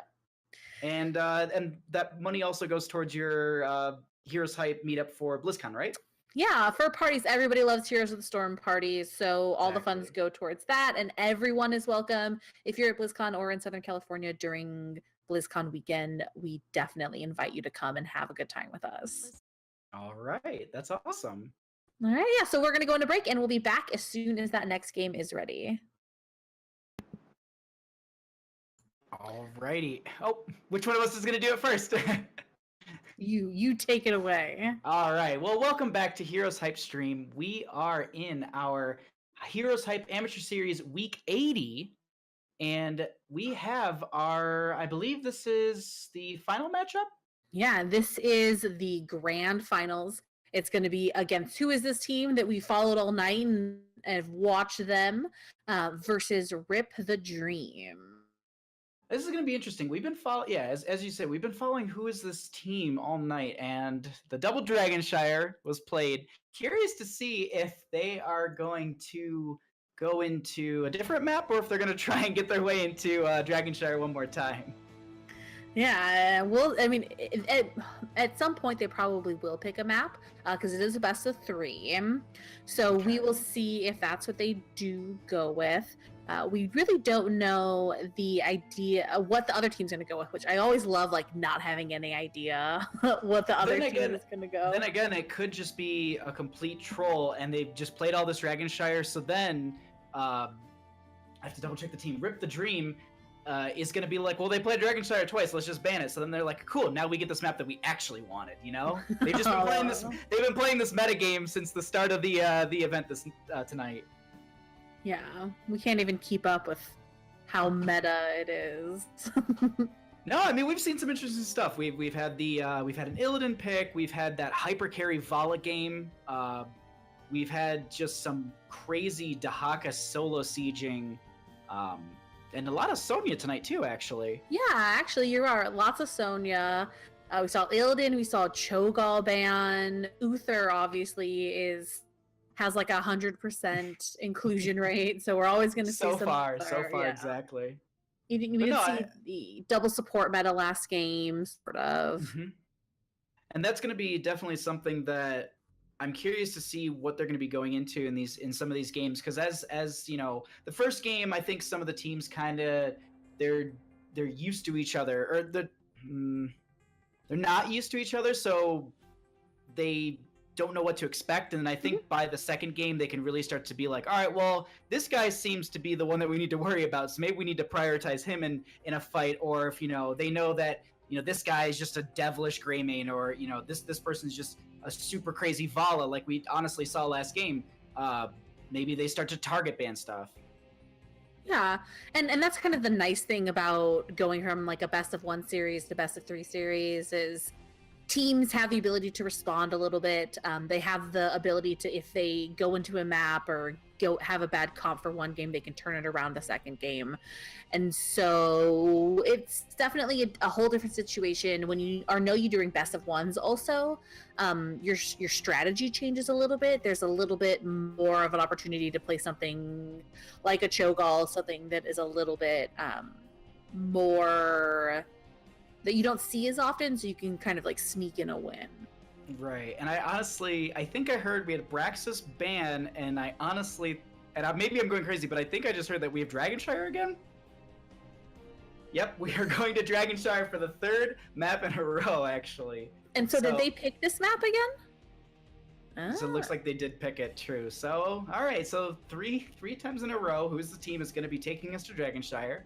Really putting us, they're making sure that they're showcasing how to play Dragonshire. That's what it is. This is an exhibition of a proper way to play Dragonshire, I guess. And they played, it was a completely different comp, right, between both games. Yep. They almost said the second game, their comp was more similar to what their opponent had played in game 1 than their own comp. I think, if I'm remembering correctly, the only thing that was repeated in that was just the Uther. Yep. You're right. That's just really interesting that, they have one pivotal character, it looks like so far, and they're kind of just building around that. And I think this also just lends into the fact that this is the reason why Uther is such a prioritized hero, is because of the fact that he works with almost anything you put him in. You want to run a double healer and have a hyper carry Vala? Do it. You're going to win, I guess. Right. So... Yeah, and so we saw like really heads up drafting also last game from what team is this? So what team is this? Yes. Who is a team? Who, what, why, where, when? Who is this team? So it'll be interesting to see. They obviously have a really good understanding of this map because they keep picking it. They obviously can do a couple different things on this map. So it'll be interesting to see whether we see something, which game we see they go of closer to with their drafting and their mentality for this game, or if they're going to pull something completely out of the bag that we haven't seen yet. I'm hoping that it's going to be something out of the bag that we haven't seen yet. Now, that Cho'Gall ban that we did talk about before, I feel like there could have been a possibility still actually for the Cho'Gall. On maps like that, I think he actually does work still very well. I was talking with someone at one point, and they were like, the reason Cho'Gall works on maps like that is because you have to fight him, and that's where Cho'Gall excels. Like, that's, you have to then draft against it, but if your team, if the opposite team obviously doesn't really know you're going into it till the last second, then you can get things banned out, like the gray main, and that's exactly what you're talking about. They saw the gray main, so they were like, that's a Cho'Gall potentially, so we're gonna nix it right away. And it's just things like that. These teams are very aware of what can be put together on a quick notice like that. Within 60 seconds, they're like, we're going to get rid of the Cho. We don't want it. And I think that you make a really good point there that you can't just ignore Cho'Gall. If there's a Cho'Gall, you have to play the Cho'Gall game. He's going to create like a weight basically in whatever lane he's in. And if you don't respond to it or deal with it in some way, it's going to get out of control for you. And then there's like the hardest part is there's specific heroes that just do so well against him, and if you don't get those, then it really starts to snowball and become a big problem, because the fact that if you don't have that cursed bullet from Greymane, or you don't have Malheal doing percentile damage, or Tychus who's chunking with his minigun, like, it's hard to kill him. And then you put him with the Ariel, he generates so much hope that he just never dies. So it's definitely something you need to be worried about. Yeah. So it looks like we're just getting this set up. A few of everyone's in the game. Was going to get this started in a few minutes. So other than something spicy like Cho'Gall, anything else that we haven't seen yet on Dragonshire that you'd be interested in seeing today? I'd be interested to see. It's not a priority, but Lost Vikings are just always fun in my opinion, so I would love to see some Lost Vikings here. But it doesn't mean that they're going to get picked up, they're going to be picked up for the map. This isn't really their strongest map, but at the same time, they still can be played here and they still can be a threat. So I'm wondering, that's just me personally, but realistically, something that I'd want to see on this map, I think a Lunara would be really devastating for a team depending on how the draft goes, because the fact I talked, I think, in the first or second draft where I was thinking like it's going to be Lunara added to the team instead of, I think it was the Kael'thas that we saw from 7th Empire. Right. If she can be countered a little bit easily by just the, having that double healer, which is a priority in these drafts to have this double healer. So healing right through that won't be a problem. So, but we do have the Dahaka band right off the bat, so they're really making sure on the side of Rip the Dream that who is this empire, or not who is this team? I'm just combining names at this point. Who is this team on the right-hand side doesn't get that global threat. And we see this Ariel band. It's that who values Ariel pretty high. Either we're seeing it picked up or banned pretty early on by them. And I do believe in the first game they did ban out the Ariel right away. They did. Up against TQ. So this first pickup here for the side of Rip the Dream, I wouldn't be too surprised to see the Uther or the Genji being picked up. And I mean, we did see in the last game that Tassadar is extremely strong. The walls, the vision, once he stacks up his level 1, he becomes pretty powerful as an assassin. So he could also be prioritized in this first slot as well. Yeah, I would. My opinion, you have to pick up the Uther here. You've seen Who Is This Team has done really well with Uther. It's such a strong support. And yeah, we're going to see them pick it up. It's actually, so Rip the Dream will be getting that, and that means that Who Is This Team will be having to play a different healer, because I think they've had the Uther, and then they had the Uther Ariel. Yeah. So we're going to have to see Edward Torres, I think, was on a healer last game. We're going to have to see them pick up something that we haven't seen yet. But it's also, at this point, you don't pick up a healer this early, though. Now you have to pick up like a strong damage and a strong tank, I think, or something in the solo lane, something to make up for not getting Uther. So not getting Uther, yeah, that's because, I mean, you lock in that strong healer, you don't technically need a second. But what I was going to actually start to say is you could technically go for Tassadar, and I'm thinking maybe even Stukov here. Rhaegar would make a little bit more sense, but Stukov, I'm thinking, because of the fact that you do have the silence, and he does provide some good zoning, and since there are a lot of those areas where you do need a little bit of poke from like the Fetid Touch, because that does have good range, it goes through heroes, you can poke under the dragon capture point, as well as zone with his creepy arm. I don't know the technical, I forget the name for it exactly. Push? Something. No, the lurking arm. So the lurking arm, the silence that you get from that is extremely good, and you can zone people away off of the shrines with that. So that's a possibility, but realistically, in draft, I think we're probably gonna see a Rhaegar. That makes a little bit more sense. Right, I agree. Especially if they have anything that a little bit of to back up, to follow up on the stitches, and it does have that burst heal that they probably need. The one thing that I want to note also with the stitches and the Tassadar, the hook with the force wall is going to be something that's going to be very difficult to deal with, because they can zone with that tool extremely well. So that's a very good strong combination off the bat. But I can go on a rant about this. Go. It's the Brightwing skin. Monkey Brightwing. It's the creepiest skin in the game. It's nightmare fuel.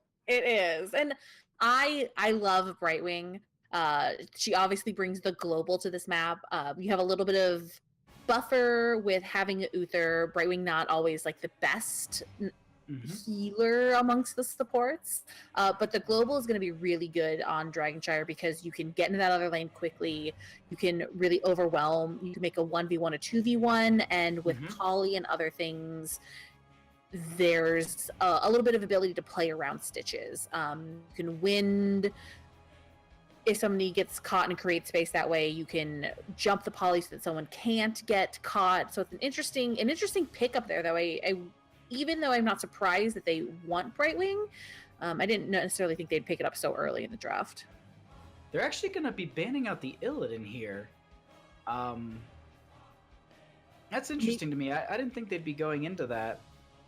Maybe they don't have Aegis, so they don't want to play against it. That was really the count game for them, was being able to sort of bait that hunt and get it out of the way, so there was like really no follow-up or really no impact it had. But maybe without they're worried they won't get Rhaegar, maybe, and they'll be in a bad situation. Looks like they're actually going to be banning out the Lunara, and this is, I think, what I talked about in the last game, where Lunara and Tassadar pair very well together. And since Rip the Dream knows, obviously, they have the Vala, they don't, Tracer, I don't think is going to be a problem, because there are easy counters for that. Just anyone with a blind really just it just makes it so hard for Tracer to get get in deep for those kills that she needs if she's just sitting there doing 2 clips of no damage. Right. So the Lunara ban I really like, because they're going to go ahead and say, all right, this could potentially be, paired with the Tassadar. So we'll just make sure that we don't deal with that. But at the same time, they do leave the floor open for that secondary healer for the Rhaegar. And I guess they're just not as worried about them having Rhaegar as they are about them having the Lunara for the Vision as well. And Rhaegar, there's also some playing around Rhaegar, because the delay on Ancestral, it is sometimes, not every Ancestral goes off. So there is that. They're going to pick up Greymane here. And a kind of an interesting choice because I do think that Brightwing can shut down Greymane, a really well-timed poly, and sort of some of the ways that Brightwing creates space. And they also, but like you said, the Rhaegar is going to be really helpful because they do need something that's like a big burst heal. Oh. They're going to be going into Malfurion. And so actually, I was about to just say this because you were talking about shutting down Greymane with the polymorph. Malfurion silence, and then you just dive that Brightwing so hard. Vala has no escape. Uther can't heal. That's going to be very interesting for the team fight. I really like that. Yeah, and with a little bit of a in there from Tassadar gives that chicken a little bit of a little more buffer when you're like walking into the danger zone. But yeah, that's a good point that silence could really make things hard for Rip the Dream. That's going to be something that they're going to want to have to kind of figure out how they're going to make sure that isn't a problem. So with these last two slots, they've got double healer, they've got a Vala. They could just go with the solo hyper carry, and then pick up maybe a double tank here. So I think the Arthas with a Sonya might be plausible for the team. That way they have a solo laner. But it looks like they're going to go into the Joanna and the Chen. Oh, so I love the Chen. I think we talked about Chen earlier tonight of me really wanting to see at the Chen. start of it, yeah. And I think that Johanna's smart. They definitely are thinking about the rotations, and so Johanna does that great. Both Chen and Johanna also can hold a lane really well by themselves or hold mid really well. So I wouldn't be surprised if we see Johanna or even Chen sitting in that mid lane, sort of protecting the dragon, because it's really hard to cap against them. And the one thing that I also want to note here, the Joanna does provide a blind that could and will probably be focused onto that Greymane. So even if he does dive, you shine the flashlight onto him and he is going to struggle to deal the damage that he needs to. So this is a really, really hard team to go up against. Rip the Dream, they have a really, really good composition at this point. I'm curious to see what they respond with on the side of Who Is This Team, though. Maybe like KT? They got their Greymane for the solo lane. Okay, so they get the false day, because I was like, I think they need another solo laner, and they need there's just something in the draft that's missing. The one thing that I really like about this is they have the false dead for that disengage. So I think I would expect to see the Gust used earlier in the game as more of a disengage tool until they can maybe feel out some of these fights.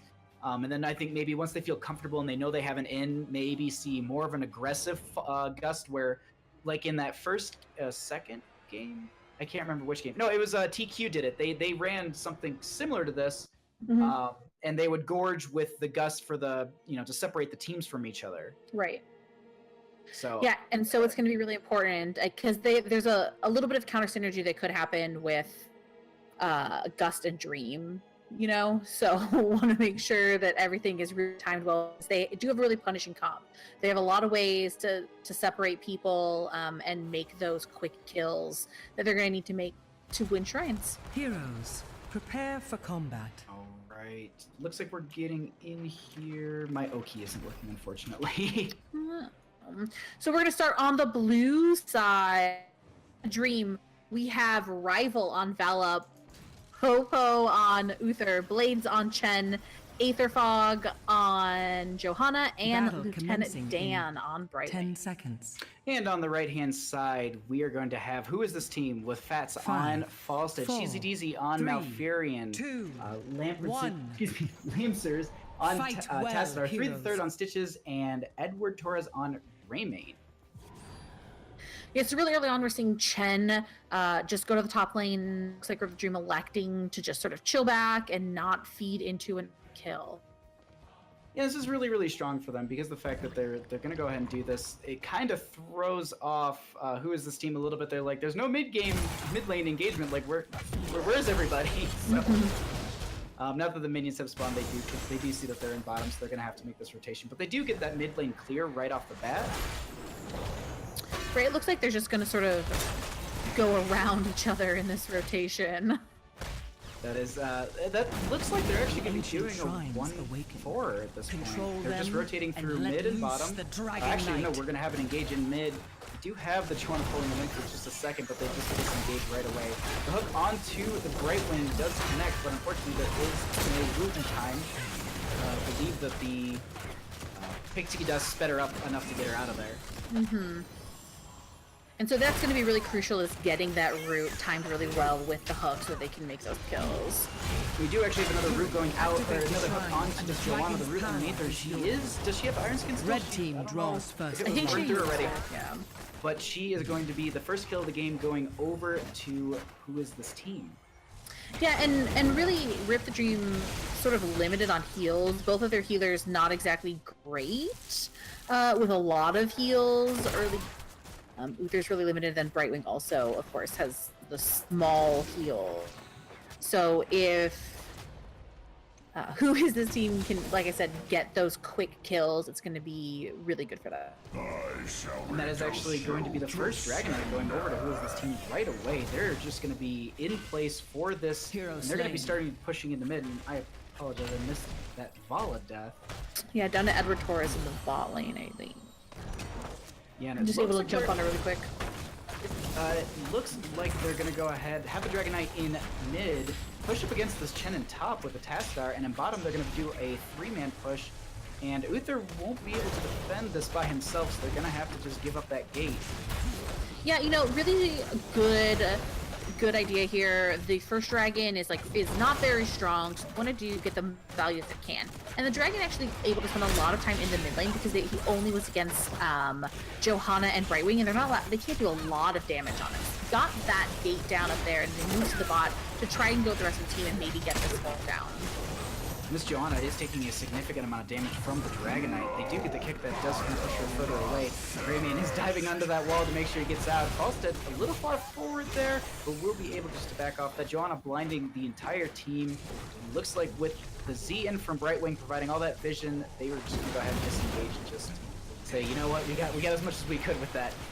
Right, and you know, really good on Who Is This Team to sort of scout it out and back up a little bit to see if Rip the Dream was going to continue to chase them. Rip the Dream was really low, and it really, until that creep wave got cleared, Three Third could have pulled them in and really got another kill for this team. We do see the Stitches in bottom lane scouting out this camp. They won't be able to really get onto them in time. And just checking into some of these first level quest accounts while we have these rotations from some of the teams. Looks like we have about halfway through Uther's first level. Joanna's about a quarter of the way through. Acidar's already finished his, and Falstead's got about 12 stacks on the season marksman. So it looks like those are going to be kind of starting to shape up.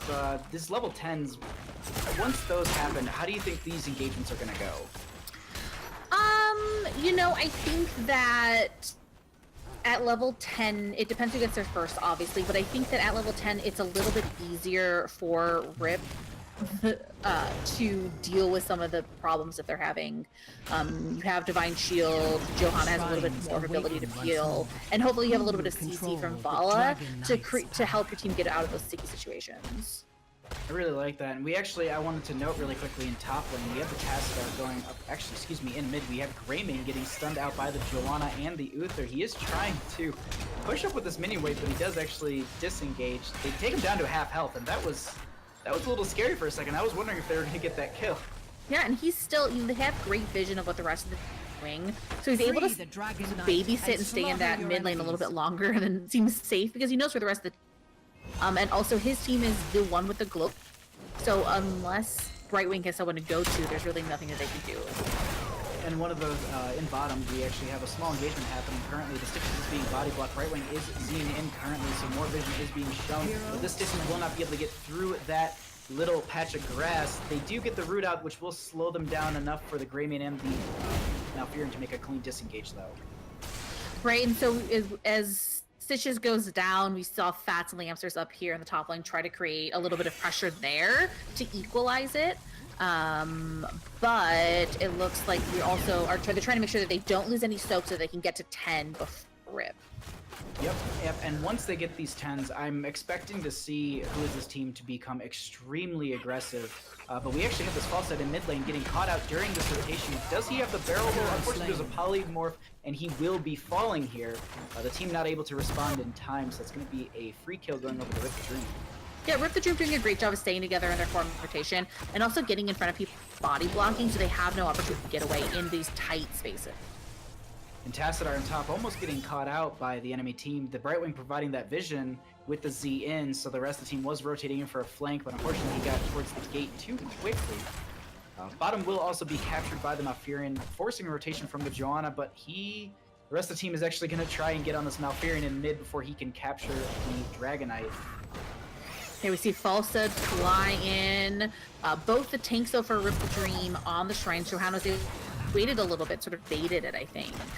We do actually have a Gorge onto the Brightwing. There is the roots onto the ground, and they will be able to get that kill right away. So with the Brightwing falling, they do get the shrines captured on the side of Rip the Dream, but unfortunately, WhoIsThisTeam is just going to show up and say, we got your Brightwing, like, what are you going to do about it? Right. I mean, part of the advantage of Brightwing is she does come back quickly. She can TP back into a fight or something's happening, so you do have that advantage. And we do see these shrines trading back and forth very quickly, though neither team able to really get an advantage in order to grab the dragon. Now it looks like actually they've caught out this Chen who is trying to scope this out, maybe poke a little bit. They're gonna root and they will confirm the dragon. Now this Chen is actually getting hooked back in and he will be falling. So that's gonna be an early kill with this Dragonite, and that's gonna lend a lot of good to the side of WhoIsThisTeam, but the cleanse at the last second, making sure that kick doesn't connect into Johanna. Yeah, great cleanse right there. WhoIsThisTeam trying to get them the sport. They have the advantage.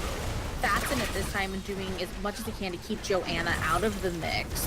Red team has the Divine Shield does come out, saving her, so she will be able to disengage, but they do not have that anymore. Now Chen is back up at this point, so he could be aggressing onto the team, but once again, we see WhoIsThisTeam working towards a keep within their... This is the second Dragonite. Second dragon, but quickly, under 10 minutes. For the pressure they're putting on the stage. They're going to rotate bottom and finish off this bottom one. This is smart, not staying too long, and trying to get the most value with this dragon. They know that it's even talents until now, so just trying to get that XP so they can get that lead, that talent advantage. As well as the other thing too is by clearing out this fort and bottom, they actually get a hook and a gorge onto one of the members. I don't think it was the Brightwing, but we'll see. It was the Brightwing, so... Brightwing will be falling again to that combination. Grayman actually using his Cursed Bullet onto the Johanna. She's moving to the base. It's going to be in a few seconds cooldown, so they won't have it for the next engage here. Yeah, and Liam Steers had a really good wall there. He sort of trapped some teammates on the other side of it, but it really did mean that nobody could come and save Brightwing. Rival going down 2 to some good CC.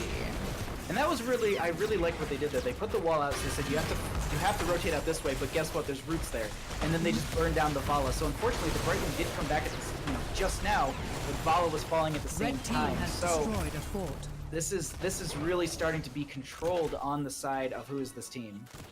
Right, and it was really smart what they did. They backed off of mid, they went to the fort, they saw what was happening, Chen went to the top lane, they had the advantage there, and so they took what they could down when they had a 4v5 and they were up to talent, so it was really smart and heads up for them, and they know that they can send False at top to sort of to relieve the pressure that Chen was putting in, because Chen all he did was push the lane up a little bit. He really didn't get any value for being up there. He got some tower shots, that's really about it. Yeah, but, just while we have some of these rotations, it looks like on the left-hand side, the camp is actually going to be picked up by Rip the Dream.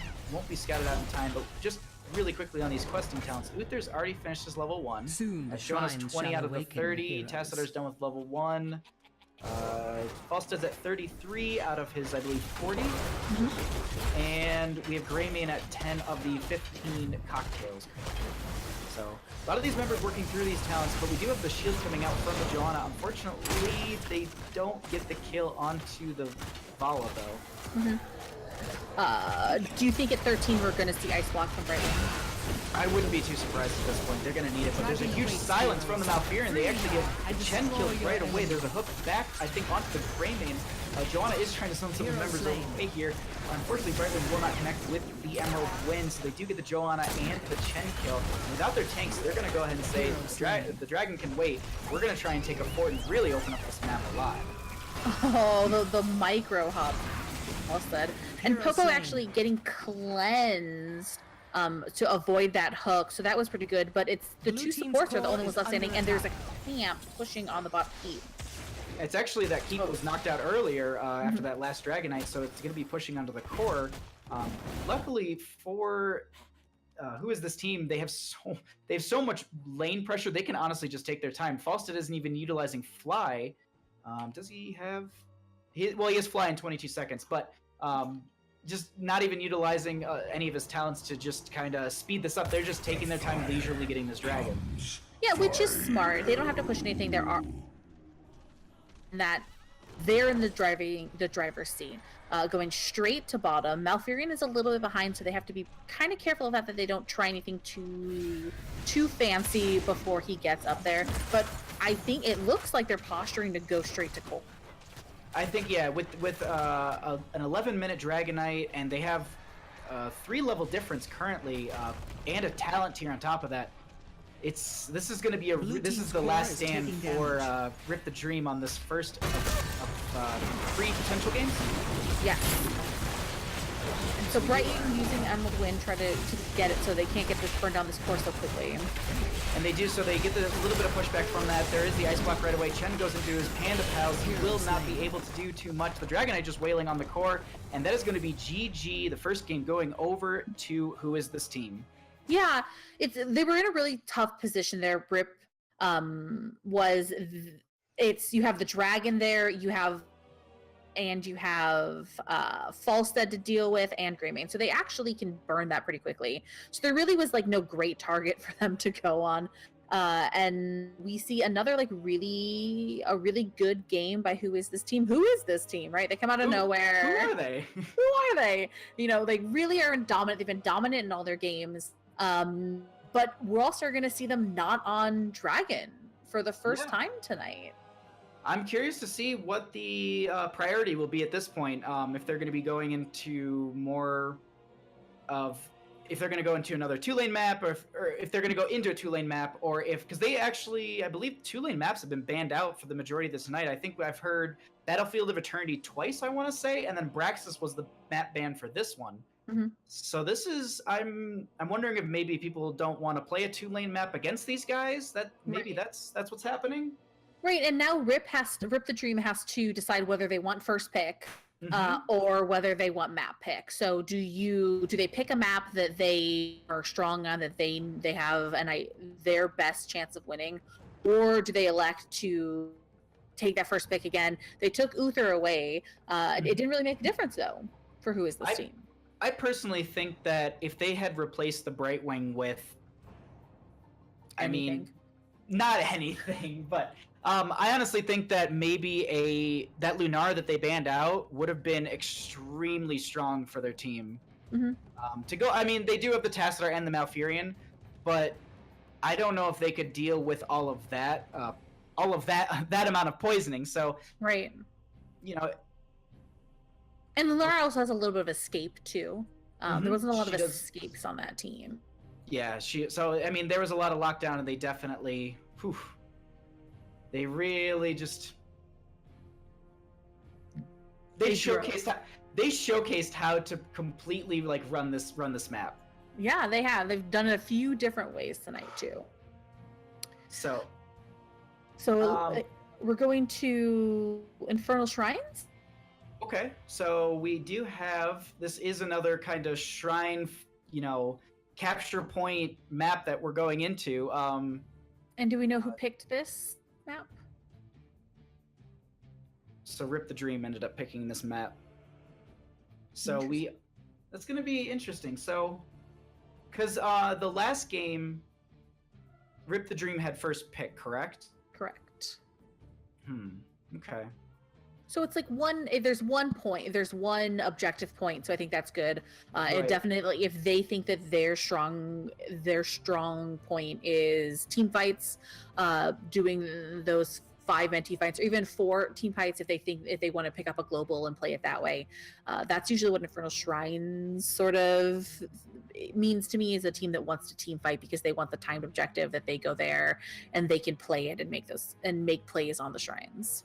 Yeah, that as well as, I mean, there's a lot of priority on some AoE heroes for this kind of map. We have Gul'dan's really, really strong. You can see him with Ariel because he does have a lot of clear for the shrines. The Horrify can be extremely just game shifting in those tight corridors, because if you get the Horrify off, it's, they're either going towards you or away from you in those really, really tight areas. And then we also see a priority of Diablo on this map as well. There's so much that we can see on this map compared to the 3 games of Dragonshire we just got to see. Right. Yeah, and Kerrigan is something that like every once in a while will get played on this map. I think it's like really dependent, and you have to pick it late so that it can't be countered. Nubrak's been banned a few times tonight, but I feel like a Nubrak is something also that you see on this map pretty frequently. I think he was banned once by I think WhoIsThisTeam. Right. But they swap sides every so often, and just so anyone who's doing production, because I hate it when people do this. They always do this to me, and they try and they try and snipe it. They've actually swapped sides again. Yes. So they always try and do that, but you just got to make sure you check every single time. We're okay. But yeah, so I wouldn't be too surprised to see a lot of priority of heroes that do well on the against these skeletal defenders, clearing them very quickly. So there's that Kael'thas Gul'dan. Those are 2 priority majors that we do see on this map. Li Ming is an option as well. We tend to see her because of the poke damage that you can get, and she can also poke into those shrines. And the resets in these tight fights that are going to be happening often are going to be extremely, extremely powerful. I agree. Johanna is a tank that we see on this map. We saw it last game, so it may be a comfort pick, so we may see that Johanna again. Stitches. Do you think we'll see a Stitches? Stitches, so I like Stitches on this map because of the fact that Slam build really, really does well as it progresses. Once you get 13 with that Mega Slam that you can take, you can really start to do a lot of damage against the skeletal defenders. So this is a really, really strong element that they can have. But I don't know, Diablo seems to be the priority. Yeah, and I think the Diablo kit lends itself really well to this map. When you have that, it's sort of like a circle, right? An arena circle of walls to throw people into as Diablo. I think it's really appealing to play that hero. His Fire Stomp is a really good way to just start working down those minions. I believe. I can't remember if I'm remembering the old rework or if I'm remembering the old build or the rework. But he has, I think, at 4, you can take the Fire Aura when you do the stomp. So that's really, really good on those shrines as well. But we are going into our map here, and on the left-hand side, we have WhoIsThisTeam, and on the right, we have Rip the Dream, correct? Correct. All right. And so it's Tassadar ban. I think that's, pretty standard from what tonight, the healthy respect for. The one thing I actually am curious, was Tassadar picked up by them last time? No. They played it. They picked it up. So that's weird. They seem to be banning out heroes they're playing, because the game before that they played the Ariel and they banned out the Ariel as well. Right. I think that they have. It seems like they have like a 1-2 that they usually want, and it's like either one thing or the other. So I think we'll see like Dahaka or Uther here, obviously, and I think that they knew that they didn't want to ban out either of those. So it's really up to Rip the Dream to decide which one they want them to have versus which one they don't want them to have. No, this is extremely. I'm interested to see what they're going to be end up going. If they're going to just get rid of the Uther, or if they're going to be getting it themselves, or if they're going to be trying to force it out. But it looks like they're going to go ahead and ban out the Dahaka. I think that's smarter. I think that you don't want that WhoIsThisTeam to have the Dahaka. But then I also was thinking this too, is like they played Ariel they had a high priority in Ariel, and by picking Ariel, they have the option to either go Vala or Gul'dan.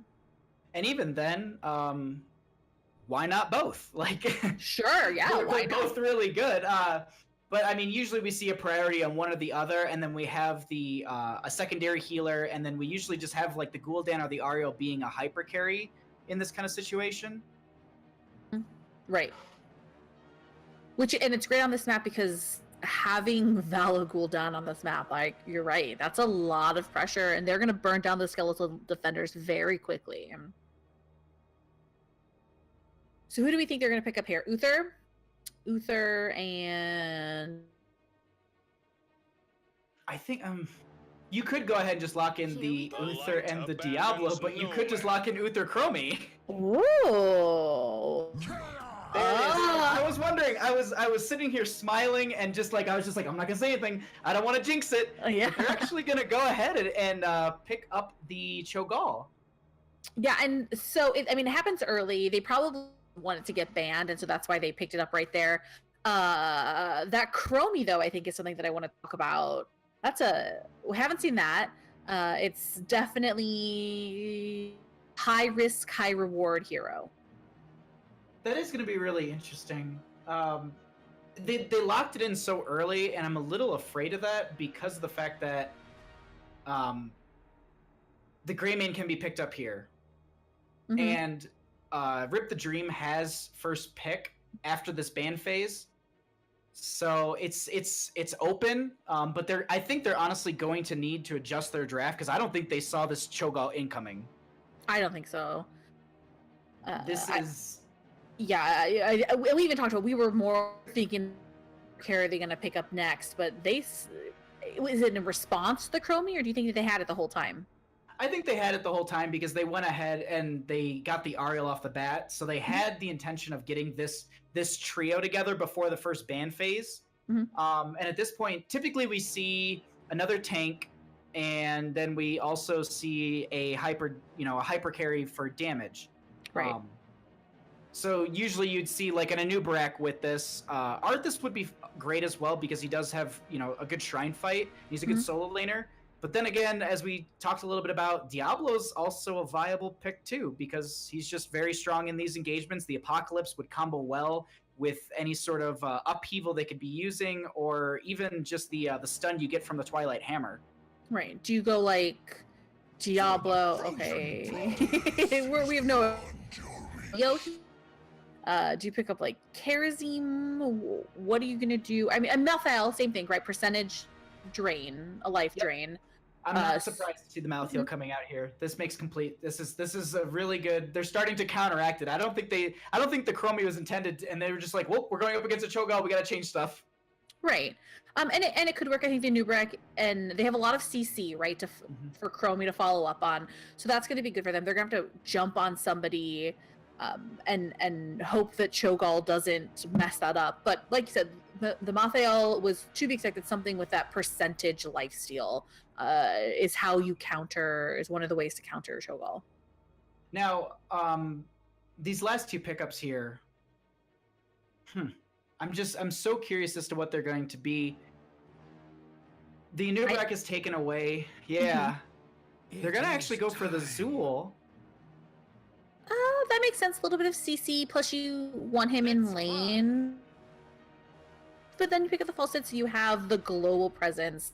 I like that they picked up a ranged. I think that they needed something, and I like that they are doing that they're going to put Falsehood in that other lane, and have them soak because the 4-man or the 3-man, I guess. Well, typically on Infernal Shrines, I tend to see a lot of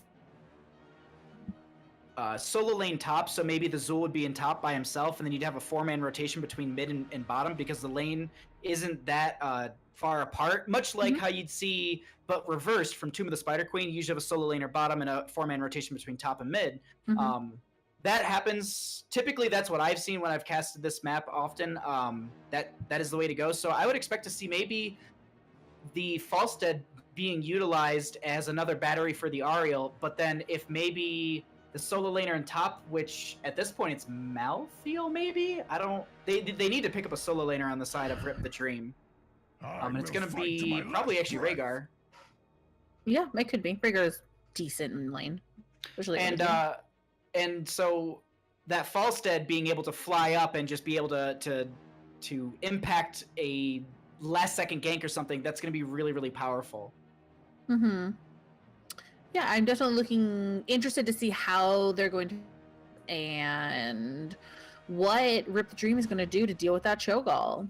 It's a daunting hero to play against. They're gonna... It's gonna be hard. The other thing I wanted to note, so this last pick that Rip the Dream, because we didn't talk about this too much. The last pick that Rip the Dream took was that Rhaegar, and I was saying that it's a good solo laner, but the other factor that we need to consider here is Bloodlust. Yeah. I'm actually kidding. No, you could. I mean, think about what about a web wrap on Cho'Gall and then a Bloodlust? If you can rip through the rest of the team. It is a possibility, but the thing that I'm thinking is that Malthael is going to be probably going into the Tormented Souls. Mm-hmm. So with that... For battle, oh, cool. I'm not going to touch my keyboard again. I got it to work. The thing that I was going to say with the Rhaegar and having his... he'll have Ancestral for the Tormented Souls, but we should probably at least introduce the team. So on the left-hand side, we do have Who Is This Team with Fats on Falstead, 3 the Third on Cho, She's It Easy on Ariel, Lemidster on Zool, and Edward Torres on Gaul. And on the right in the red, we have Rival Blades on Rhaegar, Etherfog on Anubarak, Lieutenant Dan on Malthael, and Popo on Uther.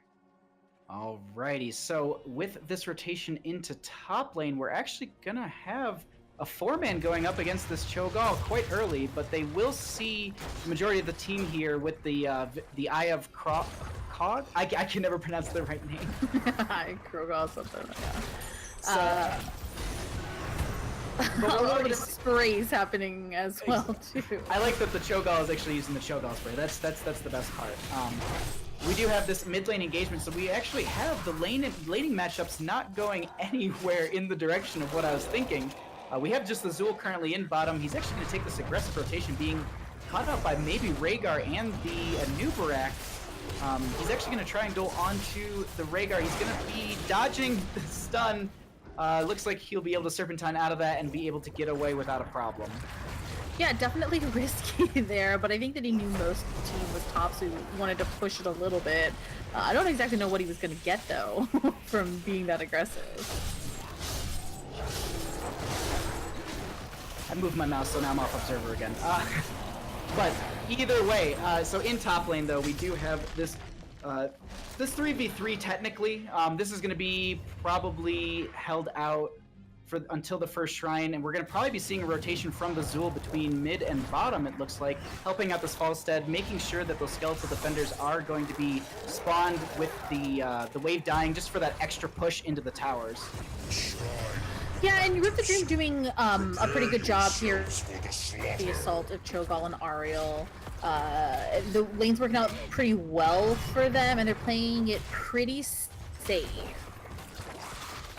No, and that's what a lot of the teams are doing. It looks like they're just trying to prioritize themselves for level 4, as well as just, get these lanes a little bit more onto their side. This Zool is going to be extremely difficult as the game progresses, because I would assume he's probably going to go into his W build, because that is just going to, as the game progresses, he's just going to be able to slash and clear these waves so much quicker. Mm-hmm. Great camp pickup here, too, for it to push this bot while the objective is up. We actually have the Zool body blocking him, and he gets the sight onto the Rhaegar, and that's going to be the first kill of the game, going over to Who Is This Team. And with that, that's going to be this first shrine held for quite a bit on their side.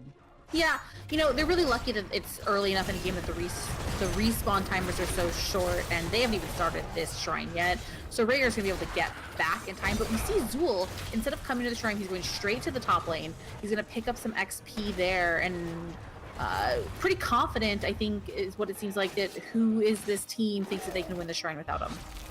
And even then, even if they do lose it, it is the first Punisher, so it's it's not going to be that hard to defend against. Usually you lose maybe a gate.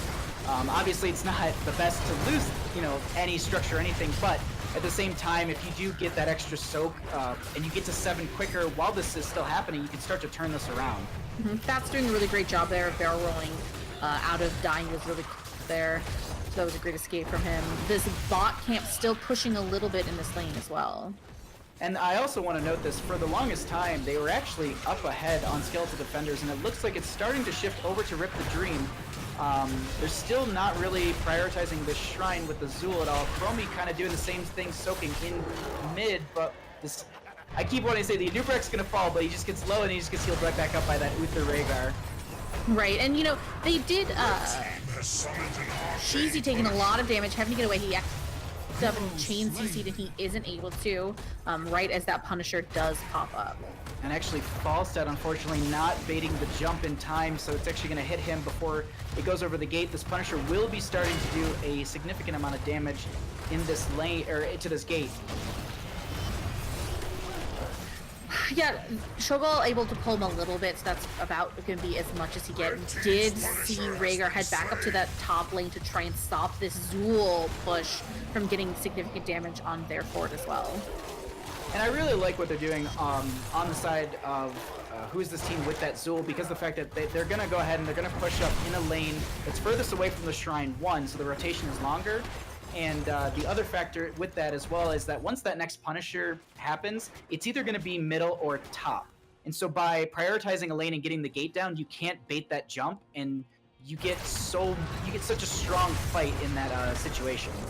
Yeah, they got a head start. They are able to invade this camp just using Cho to intimidate the team from contesting it. And we are actually starting to see with the Zool, as we were mentioning, with these rotations, that he's just constantly, you know, in between lanes, pushing them up, working on these gates, working these towers. We're about a level difference right now, and the next Punisher should be within the next few, I think, like 20 or so seconds. Right, so it's gonna be important for Rip the Dream to get to 10 before that Shrine happens. And we do have this Zool actually being time trapped, and he will be falling to the Chromie and the rest of Rip the Dream. So it's a strong start to what could potentially be the next Punisher here. Yeah, and you know, camp's coming out a little bit early, so Rip the Dream able to clear them before that starts. They don't really get the value from the camp. It was really heads up for them to recognize that Zool rotation and catch him in the middle of it, to kind of stop and not so he doesn't have the access to all the lanes like he had. Oh yeah, and I just wanted to mention this Chromie. She was sniping Falstad in top lane, and she almost got a kill onto him if he didn't, you know, double back for 1 second to miss the Dragon's Breath. This Chromie, I feel like, is going to be quite a nuisance in the late game due to the fact that so far the accuracy has been really, really high from her. Yeah, really high and really heads up terrain as well. It's going to be very, very powerful. Now, on the side of Who's the Team, they are starting this Frozen Punisher, excuse me. And with that, they will be able to, wow, with this Cho'Gall and everything, they're already at 30 out of 40 almost. And the team hasn't even had time to rotate from bottom or top. Meanwhile, also Falstad is still pushing back that top lane pressure, so he's not even there with this with the team yet. Yeah, and I wonder if the Dream sort of recognized to get up there, so they elected to just clear the lanes and put themselves in a space where they can defend this Immortal really well, or the Punisher, excuse me. Chromie utilizing her time trap quite early there, just to make sure that this Cho'Gall doesn't really actually get to use the I forgot the Twisting Nether. I was gonna say Twilight Dream. I'm like, no, that's not the right tower. But with that Twisting Nether, that time trap actually brought Cho back a little bit, and he wasn't actually able to capitalize on that at all. Yeah, and I think Rip the Dream sort of like playing this very... They don't want to put themselves in a situation where they're gonna lose anyone here and give Who Is This Team the opportunity to push a keep when they couldn't necessarily get one. Exactly. They're doing a really, really good job on the side of Rip the Dream just to make sure that these Punishers aren't getting extreme value. Granted, we're only about 8 minutes into the game. The Gust actually is already out onto the Chromie to make sure that he doesn't get any more of those Sandblast shots. Right. And yeah, so I think, he engaged by 8th, knocks up the Cocoon goes out as well.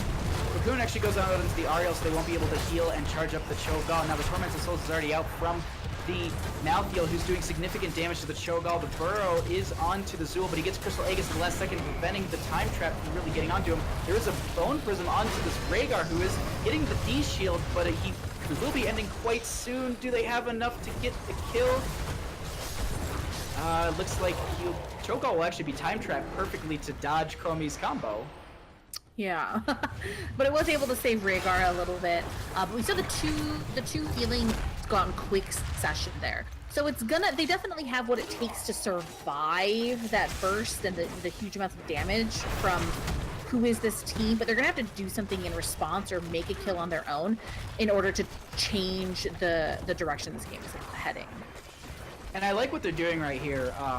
Typically on this map, since there's 3 shrines and they obviously will pop in some sort of order, you had bottom first, mid was next, and then typically you would assume top. But what I like what they're doing is that still there is a actual small percentage that it won't be top. Actually, it could go back to bottom. It's just it's typically more. It's gonna be top, but then again, it's probability. Either way, I like that they went ahead and they cleared out that bottom fort, and they're just really just applying more and more pressure to the map. So if when that next Punisher does come to the bottom, it's already going to be pushing onto a keep gate rather than they have dealing with the fort again. I wonder if Fats was thinking about grabbing this bottom camp and elected to just go up to the shrine. They've had a great success on the shrine, so it makes sense that they want to continue to do that. But we do see a little bit of an interesting rotation here as they try to catch him as they come. Oh, great gust. Unfortunately, the gust was just onto the Chromie, so the rest of the team did collapse onto him and they get the kill. But at the same time, that altar is already halfway done by Who Is This Team.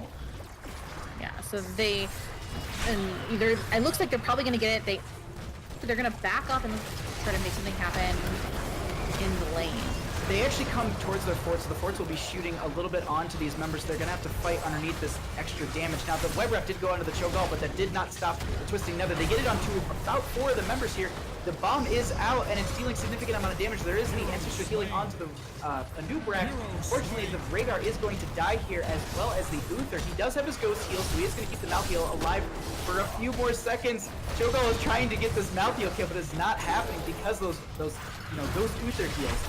Falstad does barrel roll behind the wall and actually gets the kill onto the Chromie and the Malthael. This is going to be a team wipe, and that's really, really good for the side of Who Is This Team.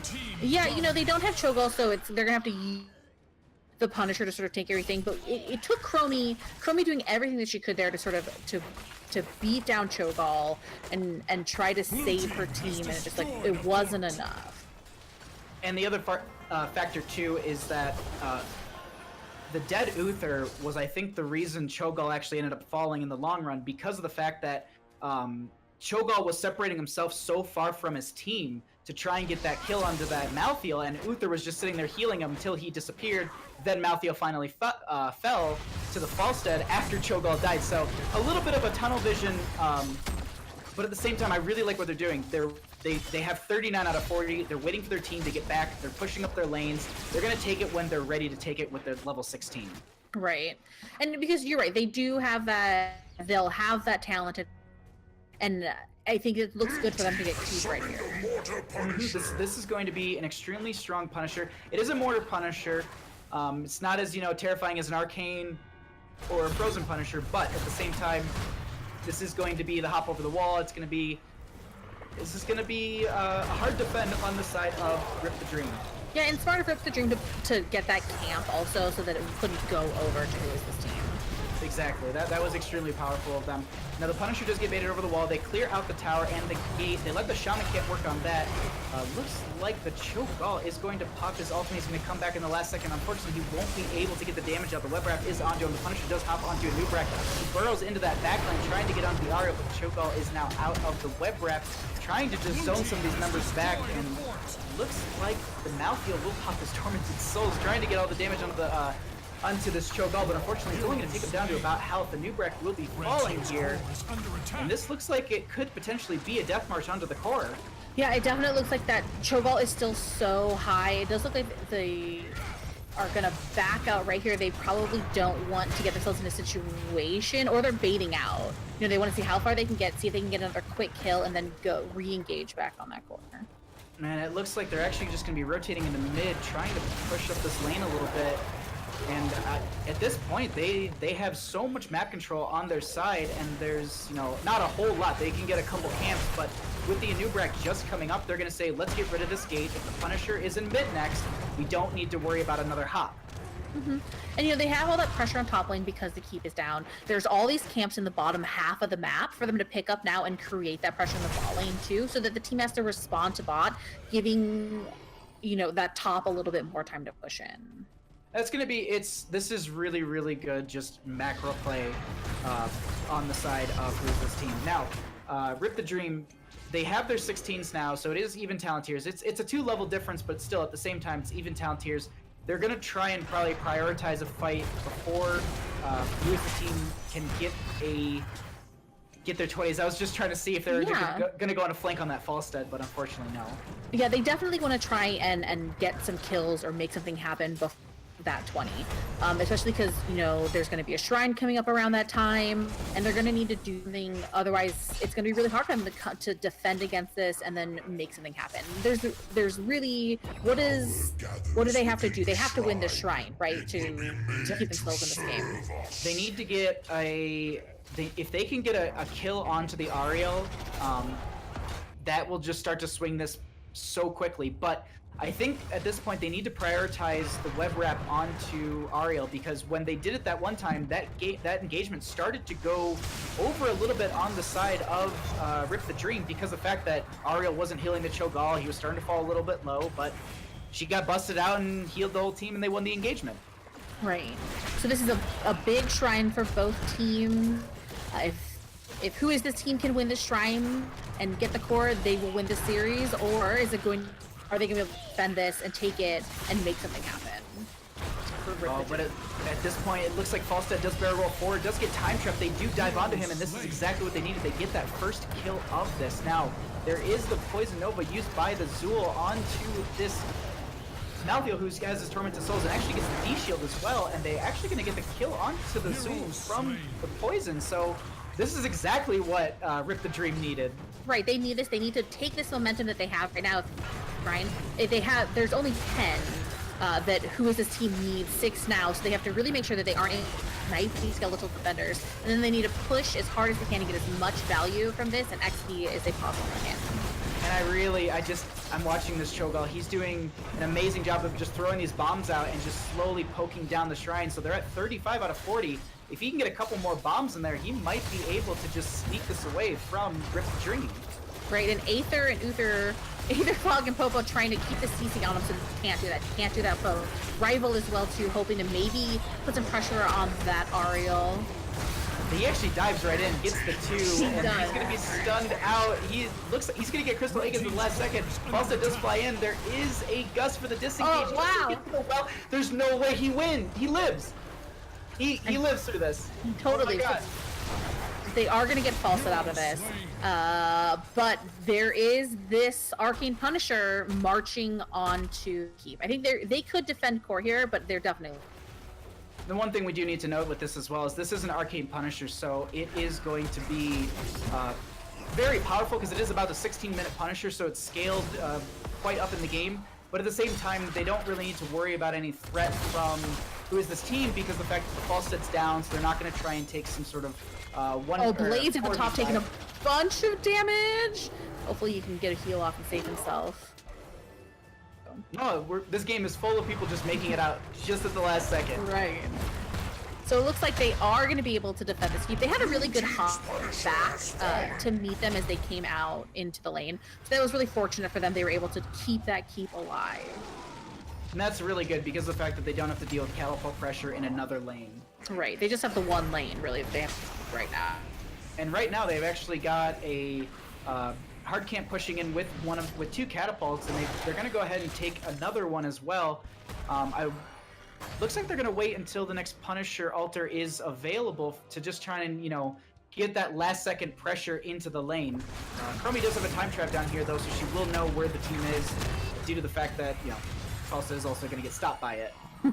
Walk right into it. Yeah, but like you said, really heads up call for them to forego that top camp so they can grab the 2 bottom ones and have those pushing right now so they can time the top one really well to put pressure in the lane during the objective phase. And one of the things that I wanted to, this is going to get captured. They scout it out, burrow in, and they say, hey, thanks for the free one. We'll hearth back. Yeah, you know, hopefully you can get back and a lot more pressure. The only thing worse than one keep down is two keeps down. So. Exactly. The one thing that I was actually going to start saying, like how smart it is on the side of Who Is This Team to just like, they can see them on the map. There's actually a gust for the disengage. They actually take the 20 upgrade to just keep them away, which is really smart because now they have time to burn down that web raft, save the Ariel, and they're going to go ahead, get that keep, and walk away. Yeah, and I think it's also smart of Who's This Team because it puts themselves back in that, like, they're in the driving seat, that the other team has to respond to them. And whenever you're responding to something, you don't have, like, your best foot forward. You're not playing your game, you're playing in response to what the other team is doing. So by continuing to keep the pressure on Rip the Dream, it makes it so that they have to be responded to instead of trying to push lane themselves, get XP. They're even now, but they're in a worse position going into this shrine. And that's another thing that I would like to know. So that's the one thing I was going to start saying is like, well, they can see them on maps, so they don't need to worry about, oh, they're going to try and invade our camp. But eventually, they cleaned up the lane so quickly that they ended up scouting out the aggressive, the Who Is This Team's hard camp. So that free camp that went over, and it did just get burned down by the towers really quickly. It was no big deal. It's still, though, it changed a little bit of the momentum of this game, because at this point we are seeing a Rip the Dream on this altar first. Looks like they're starting to burn through it extremely quickly, but Zool and Fawcett are just in bottom and mid, pushing to keep them pushing up onto the core. Well, right, and this is so smart because you're making Rip the Dream have to either they go back and deep, and they leave Cho'Gall here, or they stay on this and they get enough value from this. But look, Fawcett's on the core, they have to respond. They can't sit on this shrine any longer. Looks like they're actually going to try and poke these members from Hearthing at this point. And this is actually going to stop. This is going to interrupt everyone. The Ancestral does go out. They are trying to get the kill onto the Cho'Gall. 40%, 30, 25. They do not get the kill, and that is actually going to be GG. The series going over to Who Is This Team? Yeah, who's this team? Who is this team? Who is this team showing up and just decimating teams? Yeah, on all Dragon night. Just rolling through everyone. We look at the stats a little bit here.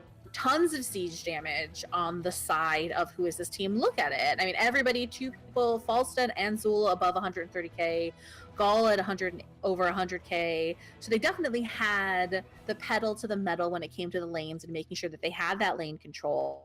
Cho'Gall gave them so much control over the shrines that it allowed Zool and Falstead to just do other things on the map. Oh, it was a phenomenal play and control on the side of Who Is This Team. Rip the Dream, they put together this comp, but I honestly think the Cho'Gall threw them off. I kept kind of saying it in draft because they picked up that Chromie and that Uther right off the bat, and then they had to deal with Cho'Gall, and it was just like, I guess we get Malthael, and Malthael did have some value, but I don't think it got the value that they were expecting it to. Right. Whereas what like a Cursed Bullet from a Greymane would have been, that would have been the thing that would have just absolutely annihilated them. But unfortunately, it was banned out.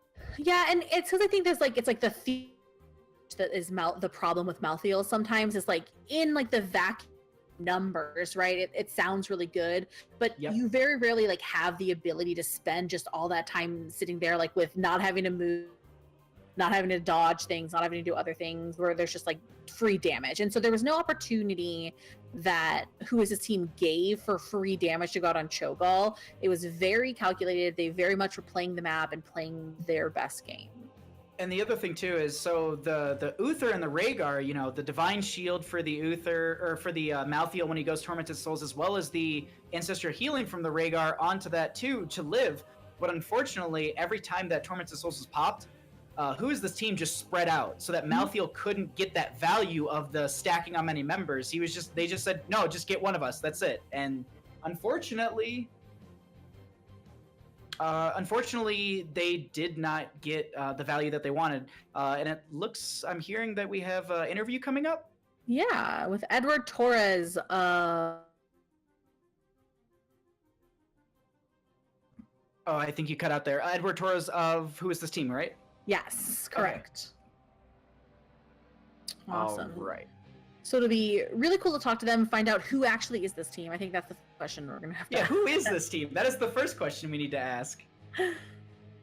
All right, so we have Edward. We now officially have Edward Torres here. Hello, how are you, Edward Torres?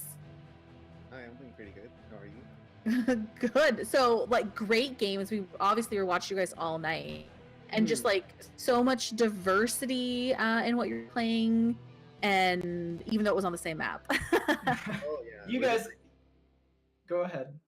We're just like one trick Dragonshire ponies, so we might as well like stick to it. No, I'm just kidding. Go ahead. No, you guys. Well, first off, who is this team? Like, you guys just showed up and just like put on an exhibition of how to play Dragonshire like 3 times in a row. Oh yeah, that's true. I don't even know who this team is either. I just like joined them and then we started winning, so seems good to me. So, how long have you guys been together for? We've been practicing together for like maybe a little more than a month, but we've had roster changes recently, so we've been like trying to adjust to that. And like right now, we're just like getting comfortable around like new rosters and stuff. So I wanted to ask you, can I ask you about that last game right there? During draft, you guys locked in the Ariel, and I was like, there's no way. Like, were you guys a little worried about there being the potential for like I know that you were probably going to ban out the Greymane, but the Malthael, like, did you feel like that was going to be a threat, or were you worried about anything when you were picking that Shogal? Well, I personally felt that we could maybe outburst the mouth, but thinking back, I think instead of the Tassadar ban, the mouth ban actually would have made a lot more sense if we were gonna go the Cho'Gall route instead. Because So oh, go ahead. yeah, so mouth was like definitely a threat we were like considering, and I think we should have prioritized it more as like a threat than what we did. But I mean, it ended up working out, so that was pretty Because good. the one thing I wanted to say is like I was saying it before we actually got in the interview with you is that every time the Malthael did pop his tormented souls, you guys just spread out, so he got like 0 value from that kind of AOE damage. Oh yeah, for sure. Like that's what comms are just really useful for in general. And like that's like it goes back to what I said about getting comfortable, like playing around each other, like just the coordination as a team in general. Yeah, and I kind of want to touch on that. Is that's obviously really hard, especially because you guys play a lot of like macro heavy maps. There's a lot of glow that you guys were prioritizing, and something that we noticed a lot was your lane pressure and all that. Like you guys were really on top of making sure that you had people in lane, that you were up on XP in most of the games. Yeah, we didn't want to take any unnecessary fights that we didn't have to take if we already had like lane pressure elsewhere, where we could force someone to back and like clear the wave, and then that's when we could start like a 4v5 or like just taking any advantage that we could. Definitely. I have another game question for you. Do you up against Seventh Empire and I think the second Dragonshire map, when they had Illidan up against you guys, when that Illidan hunted in onto Stitches and they just burst him down, did that worry you guys at all? Because at that point in the game, I was thinking, I was like, wow, as you know, this team with these 10s, they're really going to start pushing back, because you guys had really good map control, lane control during that game. But it seemed at first that they started to really capitalize on their talent advantage. Do you think was that a worry for you guys, or were you just like, we're going to get 10 and we're just going to turn this back around? For the Illidan game with Seventh Empire, I don't remember them targeting Stitches with the hunt. I remember Vala being the primary hunt target. And yeah, or for that- Ariel. yeah, for that game, I was on Ariel, so I was just making sure that whenever Vala was in a position to be hunted down by the Illidan, just to make sure that she's not vulnerable by getting stun locked. So I would just Aegis her immediately before like any damage could like go on her. I don't remember Stitches getting. It was like right when because they turned 10s like seconds before you, and it was a snap pick onto Hunt. And I just remember like seeing it, and I was just like, holy crap, that was just the coordination of just like, in the speed that they did that. It just caught me so off guard. Oh, okay. Yeah, I mean, I feel like that's usually what you should like expect from like these like amateur tournament teams. Like expect them to like just snap pick and like as soon as they hit 10, engage to their advantage. So, but I don't know. I personally didn't feel like too pressured that game, because I thought overall I just like really liked our draft for that game in general. So I wasn't too worried that they hit 10 first if they did. All right. Well, it was really great talking to you tonight. Your wins tonight, and hopefully we see you back in other weeks. Is there anything you want to anyone you want to shout out to? Oh yeah, shout out to my team. Shout out to Liam, Fats, Sheezy DZ. And right now we have a sub, 3 the third. So shout out to him. I think he did really good tonight. Shout out to our manager Aria, Pixel Aria on Twitch.tv.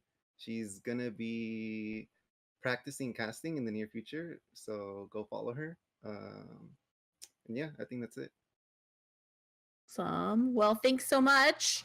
And congratulations on your win. Okay, thank you. All right. Well, that was quite the exciting week for Heroes Hype. It's always That fun. was coming in. amazing. Yeah. Thank you, Balmet, for coming and casting tonight. It was great to have you here. Thanks for being my co-caster. I don't think I could have done this on my own. It's better to have a buddy for sure. Oh yeah. All right. So thanks everyone and all of you guys for coming out and watching Heroes Hype tonight. We're here every day at 6 p.m. Pacific. If you are a player and you have a team, everyone is welcome to Heroes Hype. You should definitely sign up. You can find us on Battlefield. Also, if you don't have a team, if you're a free agent and you just want to sign up, you can do that solo as well. And if we have enough players, if we get 5 people to check in, we will put you on a team. We will make free agent teams so everybody is welcome. Make sure to also check out the Heroes Hype website and go follow us on Twitter at Heroes Hype and check and subscribe to us on YouTube so you can keep up to date on all the videos.